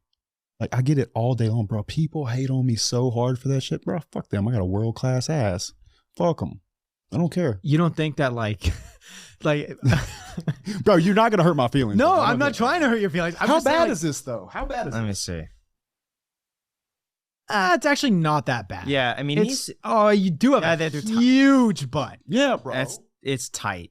Yeah, it's a little tight. I mean, the thing is, it fits. It's just the inseam. Do you work out your glutes? Dude, I squat. Yeah, a lot. You do? Okay. Yeah. Dude, I spent I spent most of my youth in a squat rack. Yeah. The thing is, when you stand up and you adjust them, they don't look that tight. But when people catch you in precarious situations, maybe they're taking a stride or something like that, then it could really grip around the. Bro, I'm gonna be honest with you, bro. I don't give a shit. Yeah. I really don't care. Then honestly, I think that's what's attractive. Yeah, I really don't care. That you don't care. That's I don't, bro. Like, I've tried all kinds of jeans. Mm-hmm. And bro, in fact, if you were to go to my closet in Louisiana, I bet I have over 50 pairs, only over trying to find the right fit, you know? But it is what it is, man. I'm not mad. So they're not skinny jeans. These are like normal jeans. No, they're boot cut jeans. I tell you. I thought they were skinny jeans. Fuck no, bro. They're not skinny jeans. They're all, no, they're athletic. Just to give you guys an idea. They're athletic cut jeans. I'm buying these workout jeans. There's the Walmart jeans that I wear that are boot cut. Yeah. Bro, those aren't skinny jeans. I can't even give my calf in skinny jeans. No, you don't understand. They do. You know how I know? Yeah. They do a ratio. Whatever your waist is, they do some sort of ratio to your thigh. My waist to thigh ratio doesn't work. You know what I'm saying? Now, look, I could go get really baggy jeans, but I also look like a fucking goober. Why don't you just wear a belt? Look like a skater. I do, but what happens is when I put the belt on, like, so I've tried this, right? I've tried about 36 waist, so my thighs will fit, but it never tailors out right. And then when I put a belt on, I'm that dude that has pants on that are too big and it all crinkles up and it's all right. Custom. I've done custom. I've never found a guy that could make it work, you know? And it is what it is. They don't have enough fabric when they're making the pants. I don't know. Thighs large enough. I don't know what it is, man, but you know what? It's never slowed me down. You know, this clip is going to get so many views because it's the equivalent of Ryan Pineda's haircut. Yeah. Ryan Pineda's haircut is fucking dope. Yeah. He gets a cut like once a week. It's insane. Bro, he has a hairline. $100 a week. I've never seen a hairline. It's immaculate. Like that. It is flawless. That is a handsome motherfucker. Oh yeah, bro. he's gorgeous. Bro. Jesus. Anyway, now I'm gonna get called gay. Good. It's perfect for my People pants. call Graham and I that all the time. Bro, I get called all kinds of shit. Someone commented, is like, did you see the way Graham looked at Jack the other episode? Are they dating? Bro, you know what's funny about that? You know, like going online, you really realize how fucking retarded people can be. Or they got nothing to do. Like they're talking about my jeans on the internet. And what's funny to me is there's a guy that said that 5 comments ago, bro. It's not even authentic at this point to make fun of me for my jeans. I don't give a fuck, man. Fuck you. Like I truly don't care. But yeah, man, I'm still buying jeans. I try all the time. We constantly buying jeans. I'll come home. I'm gonna say it's the shoes. I think if you were to wear sneakers, it would balance out the silhouette because you're wearing the dress loafer. And I think when you go from jeans to loafer, cowboy boots are sleek too. It tapers. I want it to taper. That's good style. It's good style, I bro. think if you wore some Nike sneakers I've got barbell jeans. I've got all these like jeans for people that work out. I've just not found the right pair, man. And honestly, I think it's a good pair of shoes. I think you like it a little bit, and I don't think there's I do. There we go. There we go. I don't think there's a problem with that. I'm super not sorry about it. Yeah. Like, I wish I could paint them bitches on. Because I got an ass and legs that you ain't never seen, bro. And I worked really hard for it. And why wear jeans? Why not just go with the short shorts? Leggings. Short shorts? I do wear short shorts quite a bit. I'm not short shorts. No, above like, knee. I wear like trunks above the knee. Well, above the knee is kind of in style. It is. Yeah, so like, I got a bunch of above the thigh Nike shorts that I wear with like button ups, and I'll button them to like right here, so my whole chest is out and shit. It's like a Miami vibe look, and I'll wear like the white Nikes with the socks, like the halfway socks. Like, oh yeah, I do that shit. Yeah, I'm sure somebody has something to say about that, but that's pretty much my same response is get some of this because I worked hard for this ass, bro. Should Jack unbutton that top button? I'd go one. Yeah, you look like a nerd, bro. That's really? Yeah, I always tell him. I would do up here if I could, but then Graham would. If you had a chest, you wouldn't. I do have a chest. Check it out. Got plenty of hair there too. It's like a top. See, I think this looks a lot more relaxed. I do too, man. I like it a lot. Why didn't you say it? If we're boys, wouldn't you tell me? I wasn't really looking for it, honestly. If I'd have noticed it, I'd have said something. All right. Well, now I'll just. There we go. I do think that you should shave your neck. I did shave my neck. No, I'm talking about to here. I did. No, like, see all this under here? Oh, this? Yeah, man. So that beard can come in. No. Okay, so my brother told me like when I first started grinding. Go like this. See this double chin that it makes? Shave on that line. When the fuck are you walking around like this? Well, I'm just saying because if you go right. Bro. Yeah, if you go up too high, then it looks No, you should weird. go up to here. Like I would leave like a half inch underneath it. So it falls under here. Because you're taking away from your jawline, bro. It like you're literally robbing your own jawline by doing it like that. Yeah, fuck yeah. Because your jawline is blending into your neck hair. You need to at least come to the underneath part. I can do that. You should. I'll try it out. It's just my brother told me that as soon as I started growing a beard. So I've just been doing that my entire life. People that come to me, they're like, Jack, you have a beard. How do you trim it? I say, go like this. Go along the line. No, bro. No, you need to go like this and shave up to under your jawline and let it go right under your jawline. Because you have this, you have really good beard like outline, right? Thank you. If you were to shape like, and you also have a jawline, but you take away from it because it blends into your neck. That's you're really fucking it up. Yeah. Yeah. Anyway. I don't know. I think it's fine the way it is. No, it's like, bro, it's better. It'll be better the other way. I don't know what it would look like. We should do it after the show. Do you have a razor? We should get a razor. I don't have a razor here. What kind of what? An unused? What kind of a man? An unused? Are you gonna tell him a real man has a razor? Do you want a used one, Jack? Do I want a used razor? Want a used razor? No, I don't want a used. No, I should use it. I don't use razors. I'll do it. I'll do it when I go home. It's yeah. All right.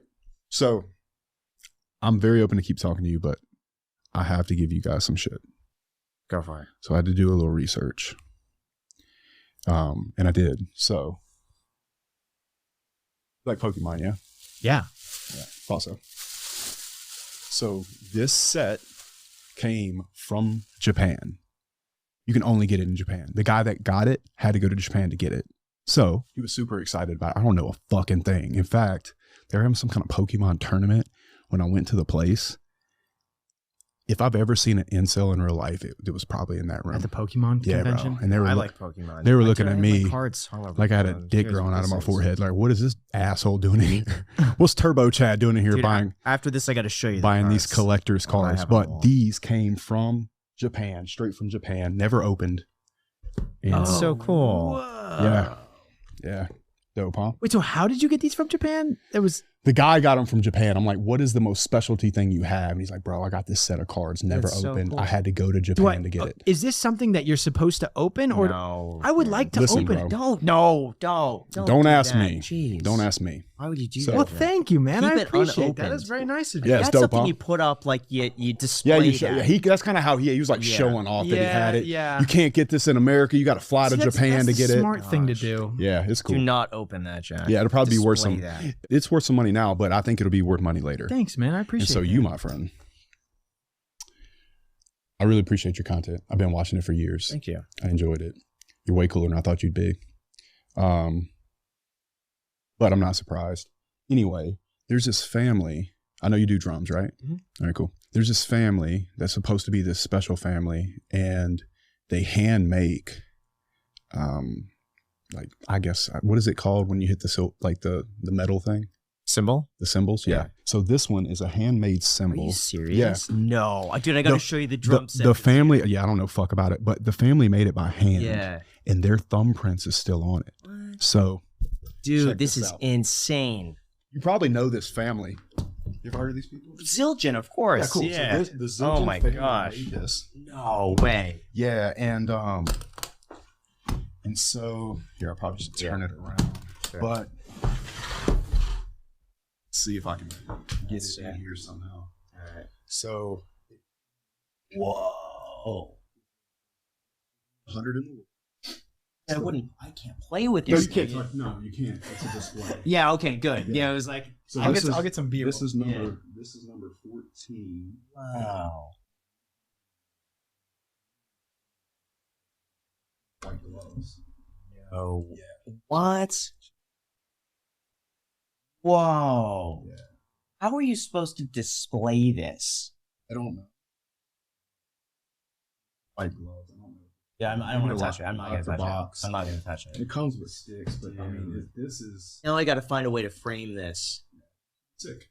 Dude, thank you so much. You're very welcome. Thanks for the cards, man. That's cool, man. Yeah. You also broke a record on the iced coffee hour. I think it's become apparent. What? The record we broke today. What was it? 3 hours. Oh yeah, 3 hours 45. 3 hours 35 minutes. 3:35. Yeah, longest By podcast we've far. ever recorded. Second longest, Brett Cooper. Yeah. She was the. Bro, was it? Yeah. You know Brett what? Cooper. Speaking of Brett Cooper. Gotta speak in the mic. Speaking of Brett Cooper, bro, respect her. I think she's a pretty girl. I'm not like crazy attracted to her or anything, but I super respect her. I hate that she hates me. I don't super care, but I know that if I would have met her in any other circumstance, we'd get along just fine. Oh, dude, you should have reached out, had her do a message. I should have. Yeah, we had Ben Shapiro on the podcast recently. Bro, I feel the same way about him. I love Ben Shapiro. Yeah. I love Britt Cooper. I think it's funny that she hates me. Like, I'm not upset about it. She mentioned your jeans too. Of course she did. Of course she did. Like, bro, I'm an easy person to make fun of. Like, and I'm also a person that people would like to make fun of, you know, but I don't give a fuck. It's all good. I still love her, you know, it's all good. And I love Ben Shapiro. So I don't care. I don't have time to be hating people, man. It's the wrong energy in the wrong direction. You know what? You could put it out there. There's a chance she'll see this and you never know what might happen. I don't really have any intentions other than, you know, saying that I don't have anything against her and I like and respect her a lot. And I feel the same way about Ben. Cool. Yeah. And Jordan Peterson. So if they want to hate me, they can, but I'm a good person. I know that. And I'm very confident that if I were ever to have the opportunity to meet her and she would give me a chance to talk to me, she'd like me. You know, we might agree on one thing or another. There's no way she wouldn't like me. No fucking way. So, cool. With that said, thank you guys so much for watching. Really appreciate it. Thank you for being on the longest thank you for coming episode. on. This has been great. Yeah, man, I've enjoyed it very much. Thank you. Sincerely for that. This is again, I just got to find a way to frame it. I'm super pumped about it. So, thank you. Let's go check out the drum Cool. sets. Sounds good.